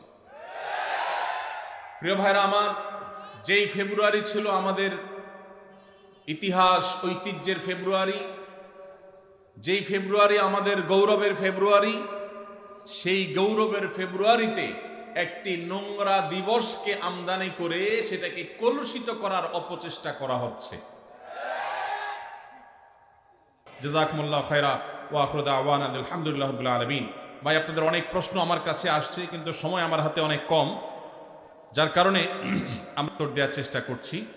মহল্লায় যোগ্য ইমাম থাকা সত্ত্বেও গ্রামের সম্মানীয় লোক যারা কিনা অন্যত্রে কর্মরত, কিন্তু দুই ঈদের নামাজ, পশু কোরবানি ও বিয়ে শাদী শেষে নির্দিষ্ট পরিমাণ টাকা নিয়ে থাকলে তাদের জন্য হালাল হবে কিনা, নাকি এটা মহল্লার ইমাম সাহেবের হক? ভাইরা আমার, প্রথম কথা হলো, ইমাম সাহেবদের আপনারা বেতন কত দেন এলাকার মানুষ আমি জানি না। ইমাম সাহেবের বেতন যদি 5,000 7,000 দেন, তাহলে ইমাম সাহেবের তো সংসার চালানোর জন্য ওই গরুর পশু কোরবানি করে তারপরে যায়া বিভিন্ন রকমের ডানে বামে নানা রকমের কাজ করে তারপরে তার সংসার চালাইতে হবে। এটা তো এলাকাবাসীর জন্য লজ্জা। এই প্রশ্নই হলো এলাকাবাসীর জন্য একটা লজ্জার বিষয় যে আপনাদের ইমাম সাহেবরা গরু কোরবানি করে তাদের সংসার চালাইতে হয় কেন? মসজিদে ইমাম সাহেবরা ইমামতি করেন, তাদের বেতন আপনারা কম দেন কেন? ইমাম সাহেবরা আছেন কেউ এখানে? বলেন, ইমাম সাহেব কে আছেন? ধরা হয়ে যাক এখনই। আছেন? কই ইমাম সাহেব আছেন? ভাই, বেতন কত আপনার বলেন, সত্য বলেন। হ্যাঁ, মাশাআল্লাহ, 12,000 হলে তো খারাপ না একেবারে। কোন মসজিদ আপনার? কেন্দ্রীয় মসজিদের ইমাম যদি 12,000 হয়, তাহলে বাইরে তো 5,000 হবে। আর বাকি ইমাম সাহেবরা কই? ইমাম সাহেবরা আছেন কেউ? থাকলে হাত তোলেন। ইমাম সাহেবরা অনেকে তারা হয়তো বলতে চান না, আপনাদের মান সম্মান বাঁচানোর জন্য আপনারা ইমাম সাহেবদেরকে, এই এলাকাতে প্রচুর প্রবাসী থাকে আমি জানি। বাবাজি, কোন এলাকার কোন মসজিদের ইমাম? মাশাআল্লাহ, আপনার বেতন কত?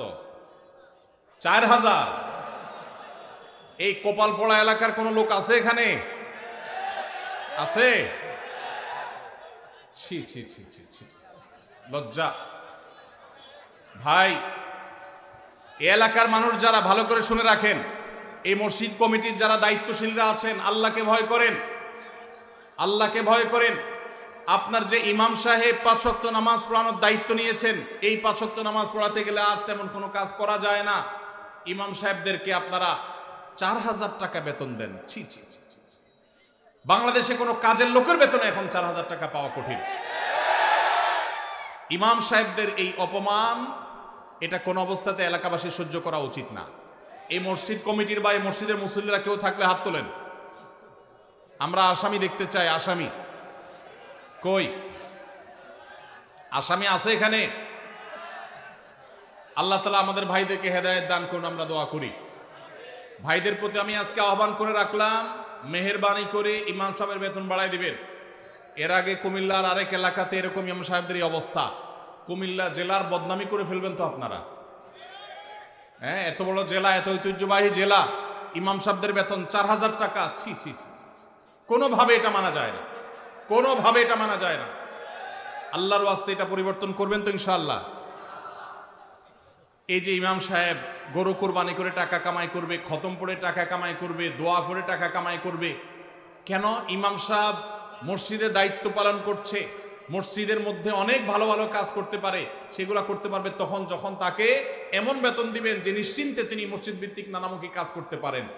এখন যে বেতন দেন সেটা দিয়ে তার চাল কেনার টাকাই যদি না হয়, তাহলে সে মসজিদে কোরআন শিক্ষার আসর করবে না দাওয়াতি কাজ করবে নাকি ধান্দা করে বেড়াবে? এই যে অন্য এলাকা থেকে এসে পশু কুরবানি করে টাকা নেওয়া জায়েজ কিনা এই প্রশ্ন করছেন, এই প্রশ্ন তো এই জন্যই আসছে যে ইমাম সাহেবের যা দেন তা যথেষ্ট হয় না, এই জন্য ইমাম সাহেবের এসব খুঁজে বেড়ানো লাগে। এটা তো লজ্জার কথা, কেন ইমাম সাহেব এগুলো খুঁজতে হবে? এত বেশি বেতন দিবেন যে এই সমস্ত ছোটখাটো কাজ করে ইমাম সাহেব তার পেট পালার চিন্তা করা যেন না লাগে। আল্লাহ আমাদেরকে সেই তৌফিক দান করুন। এখন বাহির থেকে কেউ যদি এসে এগুলো করে, হারাম না, এটা মোটেও হারাম না। কেউ যদি পারিশ্রমিক নিয়ে পরিশ্রম করে, যেখানে টাকা নেওয়া জায়েজ শরীয়তে, যেমন পশু কুরবানি করে টাকা নেওয়া জায়েজ, অতএব কেউ এরকম নিতে চাইলে জায়েজ আছে। এলাকার ইমাম সাহেব নিবে, বাইরে কেউ আসতে পারবে না, এমন কোনো কথা নাই। কোরআন হাদিসে এটা ইমাম সাহেবের হক বলতে কোনো কিছু নাই, যে কেউ করতে পারে। তবে হ্যাঁ, কোনো এলাকার ইমাম সাহেবের বেতন যখন অনেক কম, আরেকজন সচ্ছল মানুষ, তিনি ইমাম সাহেব বেচারার বেতন কম, এলাকাবাসী নালায়েক নাখান্দা, তাদের রুচির বৈকল্য দেখা দিয়েছে, এই জন্য ইমাম সাহেবের বেতন সম্মানজনকভাবে দেয় না। এরকম অবস্থায় বাহির থেকে একজন মানুষ যার অনেক উপার্জন আছে, সে এসে ইমাম সাহেব 2-4 পয়সা এখান থেকে পায়, এটাতে ভাগ বসানো অবশ্যই তার অনুচিত। কিন্তু যদি সে নেয়, এই উপার্জন তার হারাম হবে না, কিন্তু তার এটা রুচির ব্যাপার, এটা তার আখলাক, উত্তম আখলাকের পরিচয় যে সে ইমাম সাহেবের এখানে ভাগ যেন না বসায়। ভাইরা, ইমাম সাহেবদের বেতন বাড়াই দিবেন তো ইনশাআল্লাহ? এত প্রবাসী এখানে, ইমাম সাহেবদের বেতন 4000-5000 কেন ভাই? আল্লাহ আমাদের সবাইকে হেদায়েত দান করুন। মসজিদের ইমাম সাহেবের জন্য টাকা কালেকশন করে সেই টাকা মসজিদের ফান্ডে জমা রাখা যাবে কিনা? ইমাম সাহেবের জন্য টাকা কালেকশন করে সেই টাকা মসজিদে রাখতে পারবেন কিনা? এই অপকর্মটা ঈদের সময় বেশিরভাগ ঈদগাহে, বেশিরভাগ মসজিদে হয়। টাকা তোলার সময় গামছা নিয়ে বলতেছেন ইমাম মুয়াজ্জিনের হাদিয়া দেন। টাকা উঠছে 20,000, ইমাম মুয়াজ্জিনের 10,000 ভাগ করে দিয়ে বাকিটা মসজিদে রেখে দিয়েছেন। মসজিদ কমিটির লোকেরা পরিষ্কার একটা হারাম কাজ করলেন। মনে করছেন আল্লাহর ঘরের জন্য দুর্নীতি করলে আল্লাহ ছেড়ে দিবে না? টাকা তোলার সময় যদি ইমাম মুয়াজ্জিনের জন্য বলেন, তাহলে এটি ইমাম মুয়াজ্জিনকেই দিতে হবে, ওইটা মসজিদে রাখতে পারবেন না। টাকা যদি ইমাম সাহেবের জন্য বলেন যে ইমাম সাহেবের হাদিয়া, মুয়াজ্জিন সাহেবের হাদিয়া, যেটা বলে তুলবেন সেটাই করতে হবে। নসুল ওয়াকিফে কানাসি শারিয়া, দাতা যে জন্য দিবে আপনাকে সেই খাতে খরচ করতে হবে। আপনি ইমাম সাহেবরে সামান্য কিছু দিয়া, বুঝ দিয়া বাকিটা মসজিদে রেখে দিয়েছেন, এটার নাম দুর্নীতি। এটার নাম কি? এটা জায়েজ নাই। অনেক কমিটির ভাইরা এটা করেন, চিন্তা করছে সারা জীবন নিজের জন্য চুরি, 2 নম্বরই দুর্নীতি করলাম, এবার আল্লাহর ঘরের জন্য একটু 2 নম্বরই করি। জায়েজ হবে ভাইরা আমার? এই জন্য সতর্ক থাকতে হবে, খবরদার। আর ইমাম সাহেবদেরকে বসায়া ঈদের দিন গামছা নিয়ে তাদের জন্য টাকা তোলা, এটাও তো আরেক লজ্জার কথা। ইমাম সাহেবদেরকে হাদিয়া দিবেন, এটার জন্য তাদেরকে বসায় রেখে তাদের সামনে ভিক্ষা করবেন, টাকা তুলবেন, এটা তো অপমানজনক কথা ইমাম সাহেবদের জন্য। কেন রে ভাই? এলাকাবাসী বিভিন্নভাবে ইমাম সাহেবদের ঈদ উপলক্ষে, ঈদের তারা বেতন পাবে, বেতনের পাশে এক্সট্রা একটা বোনাস পাবে, সেই ব্যবস্থা করা যায় না? নিজেরা বেতন দানের টাকা বাড়াই দিয়া ইমাম সাহেবদেরকে, মুয়াজ্জিনদেরকে বোনাস দিবেন, তাদেরকে ভিক্ষা দিবেন না, তাদেরকে অপমান করবেন না। যে এলাকাবাসী তাদের ইমামকে সম্মান করতে পারে না, মর্যাদা দিতে পারে না, তাদের চেয়ে হতভাগা, তাদের চেয়ে দুর্ভাগা আর কেউ হতে পারে না। ভাইরা আমার, কুমিল্লার বদনামি শুরু হয়ে যাবে তো এরকম একের পর এক প্রশ্ন এগুলাই আসতেছে। আপনারা সবাই ইমাম সাহেবদের হক আদায় করার চেষ্টা করবেন তো ইনশাআল্লাহ? আর ইমাম সাহেব যারা, তাদেরকেও বলতেছি, আপনারাও নিজেদের আত্মমর্যাদা বজায় রাখবেন, প্রয়োজনে না খায় থাকবেন, কিন্তু নিজের মান সম্মান নষ্ট করে টাকা কামাই করতে যাবেন না। আল্লাহ আমাদের ইমাম সাহেবদেরকে সেরকম ইমাম হওয়ার তৌফিক দান করুন। এরপরে প্রশ্ন হলো, গ্রামের নাম কৃষ্ণপুর, অতএব কারণে মসজিদ ও মাদ্রাসার নামের পূর্বে কৃষ্ণ শব্দটি ব্যবহার হচ্ছে, এতে গ্রামের লোকদের করণীয় কি? কোনো অসুবিধা নাই ভাই। কৃষ্ণপুর ইসলামিয়া হাফিজিয়া মাদ্রাসা, কৃষ্ণপুর বাইতুর রহমান মসজিদ, কথার কথা, কোনো অসুবিধা নেই। জায়গার নাম যেটা আছে সেই নামের মধ্যে যদি কোনো আপত্তিকর কোনো শব্দ থাকে যেটা মুসলমানের বিশ্বাসের সাথে যায় না, জায়গার নাম হিসাবে সেটা উল্লেখ করলে গুনাহ হবে না।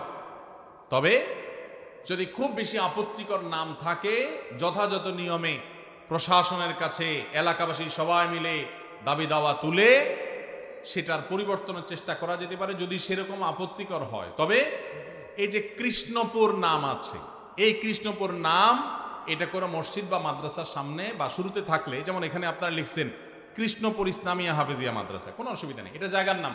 ঠিক একইভাবে কৃষ্ণপুর কথার কথা বাইতুর রহমান মসজিদ, বাইতুল করিম মসজিদ, জায়গার নাম লিখেছেন, কোনো অসুবিধা নেই। আপনি এখানে বিশ্বাস, আপনি কৃষ্ণের প্রতি বিশ্বাস করেছেন এমন কথা না, শুধু জায়গার নাম হয়েছে বিধায় এটার কারণে আপনার কোনো গুনাহ হবে না।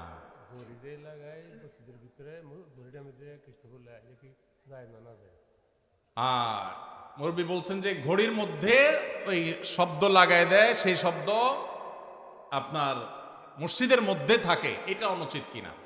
জায়গার নাম হিসাবে থাকলে তো নাজায়েজ না বলেছি, তারপরেও আল্লাহর ঘরের সম্মান, পবিত্রতা, মর্যাদা রক্ষা করতে গিয়ে তাওহীদের পরিপন্থী কথা, শব্দ, সেটা হোক জায়গার নাম, এটা ইমানি যে গায়রত, ইমানি যে আত্মসম্মান, এটার কারণে ওইটা অ্যাভয়েড করতে পারলে ভালো হয়। মসজিদে নাগা লাগানোতে কোনো জরুরি কিছু না, কাগজপত্রের বাইরে ঠিকানা হিসাবে লিখলেন সেটা ভিন্ন কথা।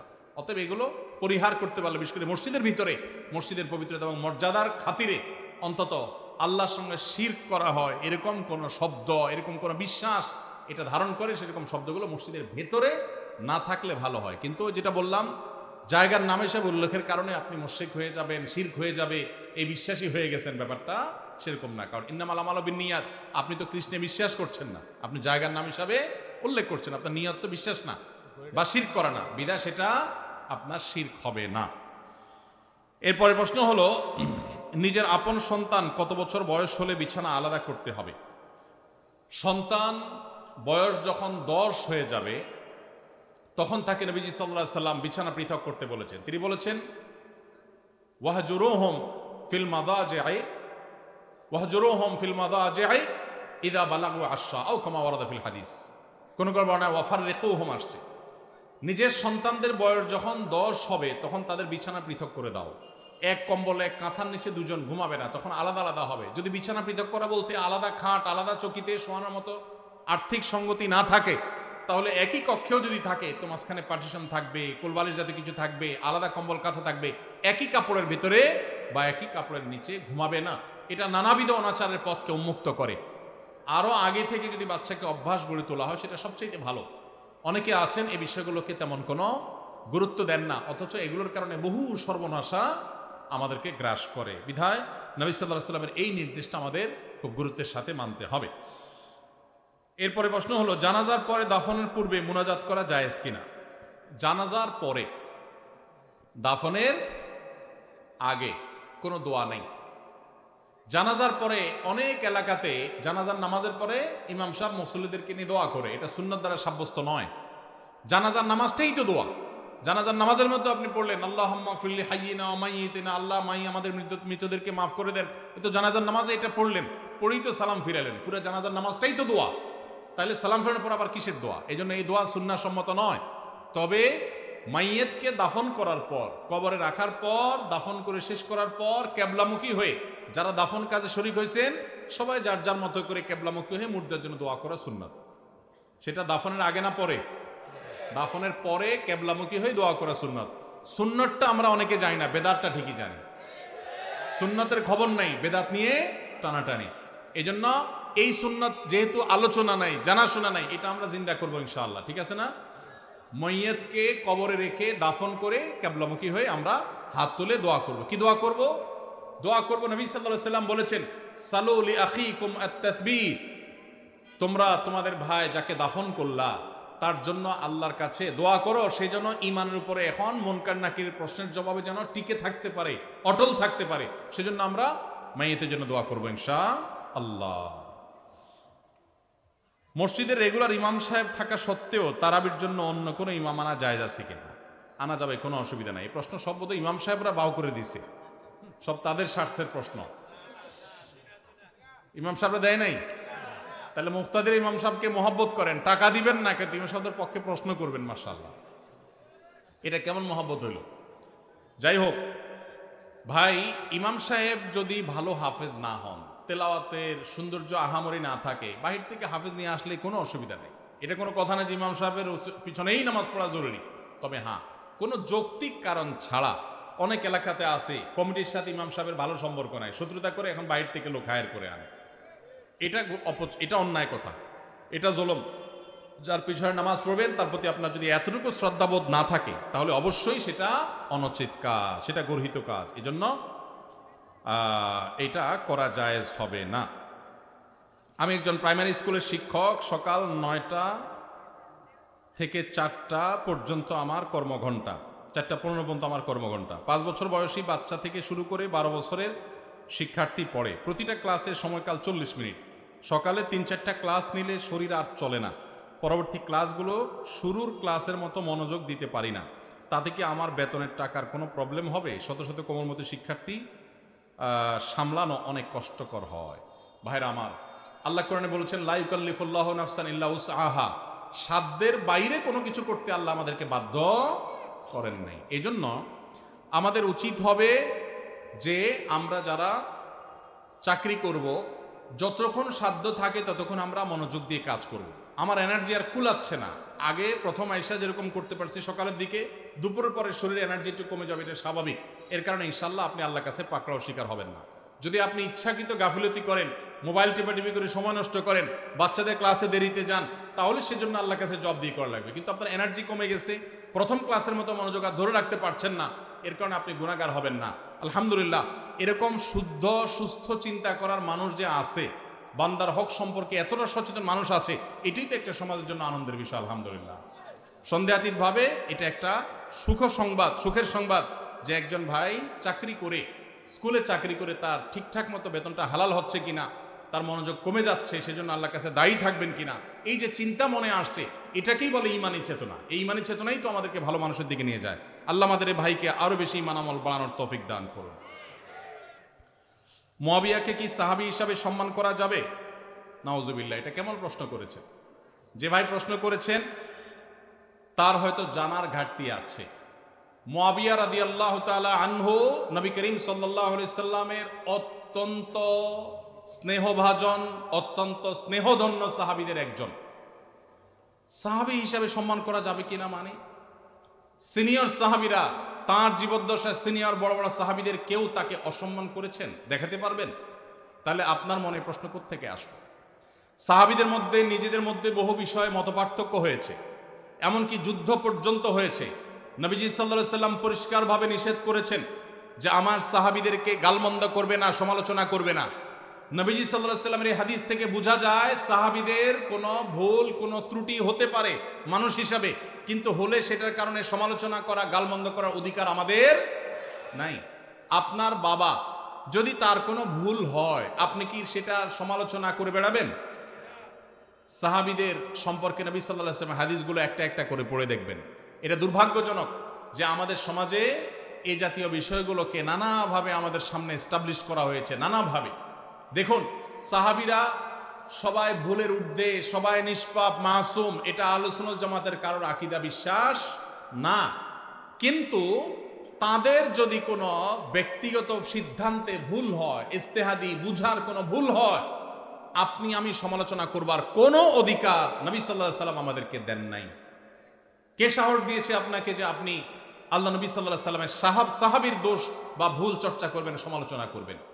মনে রাখবেন, কোরআনের আয়াতে আয়াতে দেখবেন আল্লাহ তাআলা সাহাবীদের পুরো সাহাবীদের, পুরো জামাতের বিভিন্ন প্রশংসামূলক বাক্য ব্যবহার করেছেন। সীমাহুম ফি উজুহিহিম মিন আসারিস সুজুদ তারাহুম রুকআন সুজদান ইয়াবতাগুনা ফাদলাম মিনাল্লাহি ওয়া রিদওয়ানা। সাহাবীরা, আল্লাহ বলছেন তারা আল্লাহর সন্তুষ্টি চায়, অন্য কিছু চায় না, ইখলাস আছে তাদের, আর আপনি সমালোচনা করেন কিভাবে? ভাইরা আমার, মুআবিয়া রাদিয়াল্লাহু তাআলা আনহু কে জানেন? তিনি সেই সাহাবী যাকে নবী সাল্লাল্লাহু আলাইহি সাল্লাম ওহী লেখার দায়িত্ব দিয়েছেন, কাতেবে ওহী। সহজ কথা না। জিবরিল আলাইহিস সালাম যখন নবীজির কাছে ওহী নিয়ে আসতেন, তিনি লেখা জানতেন না, নবীজি লেখা জানতেন না। কত বড় বিশ্বাস করলে, কত বড় আস্থা থাকলে মুআবিয়া রাদিয়াল্লাহু তাআলা আনহু লিখছেন, কি লিখছেন নবীজি? তিনি যেহেতু লেখাপড়া জানতেন না, তিনি উম্মি ছিলেন, কি লিখছেন তিনি জানেন না, কত বড় বিশ্বাস থাকলে তাকে দিয়ে নবী সাল্লাল্লাহু আলাইহি ওয়াসাল্লাম ওহী লেখাইছেন। সেই কাতিবে ওহী, তিনি সাহাবী হিসাবে পরিপূর্ণ মর্যাদা পাবেন। ভাইরা আমার, ঈমান নিয়ে যারা নবীজিকে দেখেছেন এবং ঈমানদার অবস্থায় গেছেন, তাদের যদি কোনো ভুল ত্রুটি হয়ও, আপনার একটা হাদিস সহিহ বুখারীতে পাবেন। নবীজি বলেছেন, যারা বদরের যুদ্ধে শরীক হয়েছে, অংশগ্রহণ করেছে, তাদের সম্পর্কে নবীজি সাল্লাল্লাহু আলাইহি ওয়াসাল্লাম বলেছেন যে আমালু মা শি'তুম ক্বাদ গাফারাল্লাহু লাকুম, যারা বদরে শরীক হয়েছ, তোমরা যা খুশি করো, আল্লাহ তোমাদের মাফ করে দিয়েছে। আল্লাহ যদি মাফ করে দেয়, আপনি সমালোচনা করার কি? আপনার আমার সমালোচনা করার রাইট আছে? এরকম সাহাবীদের নিয়ে এরকম আরো বহু হাদিস আছে। সব হাদিসগুলোকে সামনে রাখলে বোঝা যায় এটা আমাদের ঈমানের যে ধ্বংসাত্মক একটি বিষয়। আমরা তাদের কোনো দোষ, কোনো ভুল, এটা থেকে শিক্ষা গ্রহণ করব, চর্চা নয়, সমালোচনা নয়। সাহাবীরা ব্যক্তি হিসাবে, মানুষ হিসাবে বিশেষ কোনো ভুল কারোর দ্বারা হতে পারে, এটার ঊর্ধ্বে তারা না, তারা মাসুম না। কিন্তু সাহাবীদের যে পুরো জামাতে সাহাবা, সেটা মৌলিকভাবে মোটা দাগে এটা আমাদের জন্য অনুসরণীয়, অনুকরণীয়। কিন্তু ব্যক্তি হিসাবে, ব্যক্তি কেন্দ্রিক ভুল ভ্রান্তি থেকে তারা সবাই ঊর্ধ্বে মাসুম ছিলেন, এটা কারোর বিশ্বাস না। কিন্তু তাদের প্রতি অভক্তি, অশ্রদ্ধা, তাদের সমালোচনা করা, গালমন্দ করা আহলে সুন্নাত জামাতের সমস্ত উলামায়ে কেরামের ঐক্যমতে এটি নাজায়েজ, এটি গুনাহ এবং এটি বিভ্রান্তি। সাহাবীদের সমালোচনার এই কাজ শুরু করেছে শিয়ারা সবচেয়ে বেশি। তারা আম্মা জান আয়েশা রাদিয়াল্লাহু আনহাকে গালমন্দ করে, আবু বকর রাদিয়াল্লাহু আনহুকে গালমন্দ করে, আলী রাদিয়াল্লাহু আনহুকে গালমন্দ করে, আর অনেক সাহাবীকে, আলী রাদিয়াল্লাহু আনহু ছাড়া অন্য যে সমস্ত ওমর রাদিয়াল্লাহু আনহুকে গালমন্দ করে, তারা নবীজি সাহাবীদেরকে গালমন্দ করে। এটা শিয়াদের কাজ। আল্লাহ তাআলা আমাদেরকে এই সমস্ত গুনাহ থেকে বেঁচে থাকার তৌফিক দান করুন। সুদে টাকা লাগায় এমন ব্যক্তি সমাজে বিচার করে, তার বিধান কি? সুদে টাকা লাগায় এই রকম আসামি থাকলে তার নিজেরই তো বিচার করা উচিত। সে আবার কিসের বিচার করবে? মুসলমানদের সমাজে হারামখোররা কখনো বিচারকের আসনে বসতে পারা উচিত না। মুসলমানদের উচিত এগুলোকে সতর্ক করা, এগুলোর ব্যাপারে সতর্ক থাকা। আল্লাহ আমাদেরকে তৌফিক দান করুন। যে সমস্ত মানুষ হারামের সাথে খুল্লম খোলা সম্পর্ক, মুসলমানদের সমাজে কিভাবে তাদেরকে বিচারক হিসেবে ডাকেন? আর ভালো মানুষের কি অভাব পড়ছে এলাকা? সুদখোর ছাড়া ভালো মানুষ কি নাই এলাকায়? তাহলে কেন সুদখোরকে দিয়ে বিচার করতে হবে? যে আল্লাহর ভয় যার মধ্যে নাই, সে কিভাবে ন্যায়সঙ্গতভাবে বিচার করবে? কিভাবে আশা করা যায়? আল্লাহ আমাদের ভাইদেরকে সবাইকে হেদায়েত দান করুন। যারা সুদের কারবারে জড়িয়ে আছেন, আল্লাহর ভয়ে হারাম থেকে সরে আসুন। আইডি কার্ড ও পাসপোর্ট বানানোর কাজ করা হালাল নাকি হারাম? আইডি কার্ড বা পাসপোর্টের কাজ, অর্থাৎ কারোর আইডি কার্ড পাসপোর্ট লাগবে, সেটার জন্য কাগজপত্র রেডি করলেন, অনলাইনে ফর্ম ফিল আপ করে দিলেন, এসব কাজ টাজ করে আপনি ফি নিলেন, এটা জায়েজ আছে। কিন্তু আপনি আইডি কার্ড এবং পাসপোর্ট অবৈধ উপায়ে যেটা পাওয়ার কথা না সেটা পাওয়াই দিবেন, যেটা 10 দিনে পাওয়ার কথা সেটা 5 দিনে পাওয়াই দিবেন। এই রকম করে যদি আপনি অফিসারদের সাথে তলে তলে লিঙ্ক করে, ঘুষের লাইন করে আর ক্লায়েন্টের কাছ থেকে টাকা নেন, তাহলে সেই উপার্জন আপনার হারাম। কথা কি বুঝাতে পারছি? একটা হলো যে আপনার একটা দোকান আছে, কম্পিউটারের দোকান আছে, নেট সার্ভিস আছে, আপনি অনলাইনে ফর্ম ফিল আপ করে দিলেন, কাগজপত্র আগায় জোগায় দিলেন, এটার জন্য ফি আপনি 2000 4000 আপনি নিতে পারবেন। কিন্তু আপনি ক্লায়েন্টের কাছ থেকে অতিরিক্ত টাকা নিয়ে ওই পাসপোর্ট অফিসার, এনআইডি কার্ডের ওই অফিসারে আপনি ঘুষ দিলেন, দিয়া আপনি কাজটা করে আনলেন। এই ঘুষের কারবার করে অবৈধ কাজ করলেন, আগের দেরির কাজ আগের করাইলেন, লাইন ব্রেক করাইলেন, নানামুখী যে শয়তানিগুলো আমাদের দেশে হয়, অবৈধ কাজ হয়, এগুলোর জন্য যদি টাকা লেনদেন করেন, তাহলে আপনার এই ব্যবসা হালাল হবে না। আজ এত টাকা কালেকশন করা হলো, কিছু মনে না করলে জানতে পারি আপনার হাদিয়া কত টাকা? ভাইরা আমার, আলহামদুলিল্লাহ, আল্লাহ শুকর। প্রথম কথা হলো যে ওয়াজ মাহফিলে বা দিনই কাজে, এমনি তো আমি ওয়াজ মাহফিলে যাই না। আপনাদের এলাকার এই ভাই, কি নাম ওনার? হানিফ ভাই বোধহয়। হানিফ ভাই, উনি আমাদের অফিসে লোক পাঠাইছেন। তিনি বলতেছেন যে আমাদের অফিস থেকে লোক নাকি বলছে যে আমরা এই মাহফিল করব। এটা বহু কয়েক মাস আগের কথা, আমাদের মনে নাই। যেহেতু ভাই বলছেন, মুসলমান তো মিথ্যা বলবে না, তাহলে হয়তো আমাদের কেউ বলছে। আমরা সেই ওয়াদা রক্ষা করার জন্য আসছি। আসার ক্ষেত্রে আমি হানিফ ভাইকে আমার অফিস থেকে শর্ত দিয়ে দিছি যে মাহফিল করার পর আমাকে কোনো টাকা পয়সা কোনো হাদিয়া দিবেন না, এই শর্তে আমি আসতে পারি। আলহামদুলিল্লাহ, ওনার সাথে আমার চুক্তি হয়েছে হানিফ সাহেবের কাছে, আমি খাবো না, কোনো হাদিয়াও নেব না। আলহামদুলিল্লাহ, আমি এখানে খানাও খাই নাই, হাদিয়াও নেব না ইনশাল্লাহ। এই চুক্তি করেই আমি আসছি। কোনো জায়গায় কেউ যদি আমাদের পথ খরচ দেয় বা হাদিয়া দেয়, আলহামদুলিল্লাহ, আমরা যেখানে মানুষ খুব জোরাজোরি করে নেই। আর যদি কোনো মসজিদ মাদ্রাসা হয় বা দিনী প্রতিষ্ঠান হয়, সচরাচর আমরা চেষ্টা করি পথ বড়াটাও নিজের পকেট থেকে দিয়ে যাওয়ার।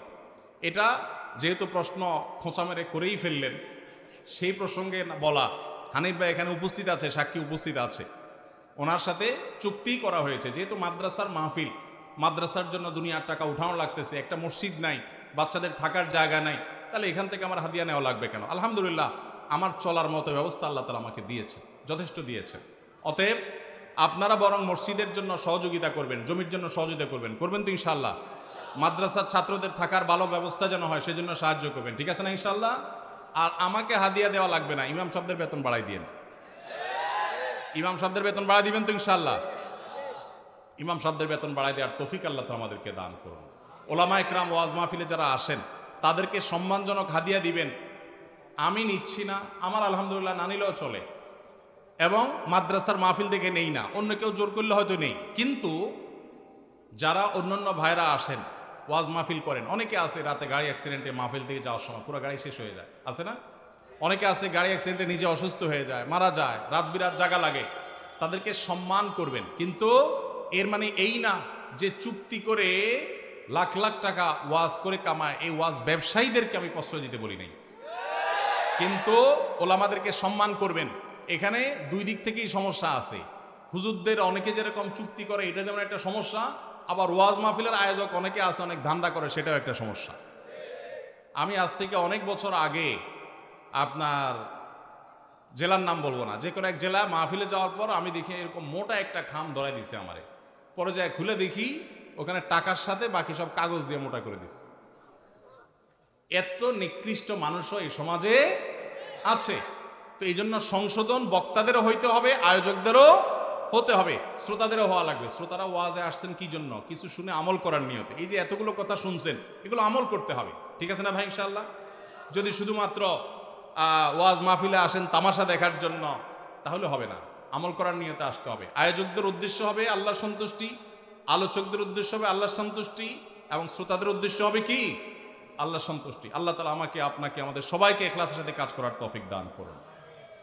ভাই সময় অনেক হয়েছে, আমার মনে হয় শেষ করা দরকার। জি ভাই, এরপরে প্রশ্ন হলো, রিজিকে বরকত এবং ভাগ্য সুপ্রসন্ন হবে কোন আমল করলে? ভাইরা আমার, এই যে শবে বরাত আসছে, ভাগ্যে ভালো কিছু লেখা হয় শবে বরাতে, এই বিশ্বাস থেকে হুমড়ি খেয়ে মানুষ মসজিদে আসে, ঠিক না ঠিক? ভাগ্যে ভালো কিছু লেখা হয় কবে? একটা হলো মানুষের সৃষ্টিরও 50,000 বছরে আল্লাহ তাআলা ভাগ্য নির্ধারণ করেছেন। আরেকটা হলো প্রতি বছর যেই রাতে আল্লাহ কোরআন নাজিল করেছেন, আল্লাহ সূরা দুখানে বলেছেন, সেই রাতে অর্থাৎ লাইলাতুল কদরে আল্লাহ তাআলা সব গুরুত্বপূর্ণ বিষয় ধার্য করেন। শবে বরাত যেটাকে আমরা বলি মধ্য শাবানের রাত, এই রাতে ভাগ্য নির্ধারণ হয়, এই মর্মে বিশুদ্ধ হাদিস বর্ণিত নাই। তারপরে আমরা জেনারেলি বলি, ভাগ্যে যেন ভালো কিছু আল্লাহ লেখেন, আপনার নসিবে যেন ভালো কিছু আসে, আপনার রিজিকে যেন আল্লাহ বরকত দান করেন, এর জন্য বেশ কিছু আমল আমরা কোরআন হাদিসের আলোকে বলতে পারি, সাজেশন দিতে পারি। তবে তার আগে আমাদেরকে জানতে হবে যে ভাগ্য সুপ্রসন্ন হওয়া বা রিজিকে বরকত হওয়া বলতে কি বুঝায়। ভাই, রিজিকে বরকত হওয়া বলতে বুঝায় আপনি যা কামাই করবেন এর ভিতরে আল্লাহ তাআলা কল্যাণ দিবেন, যা কামাই করবেন এর ভিতরে বরকত হবে। প্রাচুর্য না, অনেক টাকা না, যা হবে এটাতে কি হবে? বরকত হবে। আমরা কি বরকত চাই না সম্পদ বেশি চাই? বরকত চাই। বরকত যদি চান, এক নম্বর হলো ঈমান এবং তাকওয়া লাগবে। আল্লাহ বলেছেন, ওয়ালাউ আন্না আহলাল কুরআ আমানু ওয়াত্তাকাউ লাফাতাহনা আলাইহিম বারাকাতিম মিনাস সামা। যদি কোনো জনপদের লোকেরা ঈমান আনে, আল্লাহর ভয় অন্তরে লালন করে, আল্লাহ বলেছেন আসমান থেকে বরকতের সব দুয়ার খুলে দেওয়া হবে। এজন্য ভাই, ঈমান যদি থাকে, তাকওয়া যদি থাকে, গুনাহমুক্ত জীবন গড়ার সংকল্প যদি থাকে, বরকত আসবে জীবনে। নাম্বার 2, ইস্তেগফার বেশি বেশি করলে, আল্লাহ বলেছেন সূরা নূহের মধ্যে, যদি কেউ ইস্তেগফার করে, নূহ আলাইহিস সালাম তার জাতিকে বলেছেন, ফাকুলতুস্তাগফিরু রাব্বাকুম ইন্নাহু কানা গাফফারা ইউরসিলিস সামাআ আলাইকুম মিদরারা ওয়া ইউমদিদুকুম বিআমওয়ালিন ওয়া বানিন ওয়া ইয়াজআল লাকুম জান্নাতিন ওয়া ইয়াজআল লাকুম আনহারা। আল্লাহ নবী নূহ আলাইহিস সালাম বলেছেন, আমি আমার জাতিকে বলেছি তোমরা আল্লাহর কাছে ইস্তিগফার করো, ক্ষমা প্রার্থনা করো। বেশি বেশি ইস্তিগফার করলে আল্লাহ তাআলা রিজিকের মধ্যে বারাকা দিবেন, অভাব দূর করবেন, সম্পদে এবং সন্তানে আল্লাহ তাআলা বরকত দান করবেন। তাহলে 2 নম্বর আমল হলো ইস্তিগফার করা, রিজিকে বরকত হবে ইনশাআল্লাহ। নাম্বার 3, শুকর আদায় করা। আল্লাহ বলেছেন লা ইন শাকারতুম লা আযীদান্নাকুম। আপনি কোনো কিছু পেয়েছেন, আলহামদুলিল্লাহ বলেন, যা পাইছেন শুকর আদায় করেন, আল্লাহ নেয়ামত বাড়ায় দিবেন। নাম্বার 4, দান সাদাকা করা। আল্লাহ তাআলা বলেছেন ইয়ামহাকুল্লাহুর রিবা ওয়া ইউরবিস সাদাকা। আল্লাহ সুদকে ধ্বংস করবেন, তবে সাদকা এবং দান এটাকে আল্লাহ তাআলা বাড়িয়ে দিবেন। এই জন্য কেউ যদি দান করে আল্লাহ তাআলা তাকে কি দেন? বরকত দান করেন তার রিজিকে। তারপরে 5 নম্বর হলো আত্মীয়তার সম্পর্ক রক্ষা করা। নবীজি সাল্লাল্লাহু আলাইহি সাল্লাম বলেছেন মান সাররাহু আন ইউবসাতা লাহু ফি রিজকিহি আও ইউনসালাহু ফি আথারিহি ফালিয়াসিল রাহিমা। যে ব্যক্তি চায় তার আত্মীয়তার সম্পর্কে, যে ব্যক্তি চায় তার হায়াতে বরকত হোক, তার রিজিকে বরকত হোক, সে যেন আত্মীয়তার সম্পর্কের সাথে সম্পর্ক ভালো রাখে, আত্মীয়দের সাথে, অর্থাৎ রক্ত সম্পর্কে আত্মীয়দের সাথে যেন সম্পর্ক কানেক্টেড রাখে, বিচ্ছিন্ন না করে, তাহলে তার রিজিকে এবং হায়াতে বরকত হবে। এবং সর্বশেষ আরেকটা আমল বলতে চাই, সেটা হলো খাবারের ক্ষেত্রে একত্রিত হয়ে বসে খাবার খাওয়া। এই সুন্নত আমাদের সমাজ থেকে বিদায় হয়ে গেছে, আমরা অনেকে জানি না। আবু দাউদের একটি হাদিস বর্ণিত হয়েছে, নবীজি সাল্লাল্লাহু আলাইহি সাল্লামের কাছে এক ব্যক্তি বললেন, হে আল্লাহর রাসূল, আমরা খাই কিন্তু অনেক খাওয়ার পরেও পরিতৃপ্ত হই না, পেট ভরে না, খাবারের চাহিদা পরিপূর্ণ মিটে না, কারণটা কি?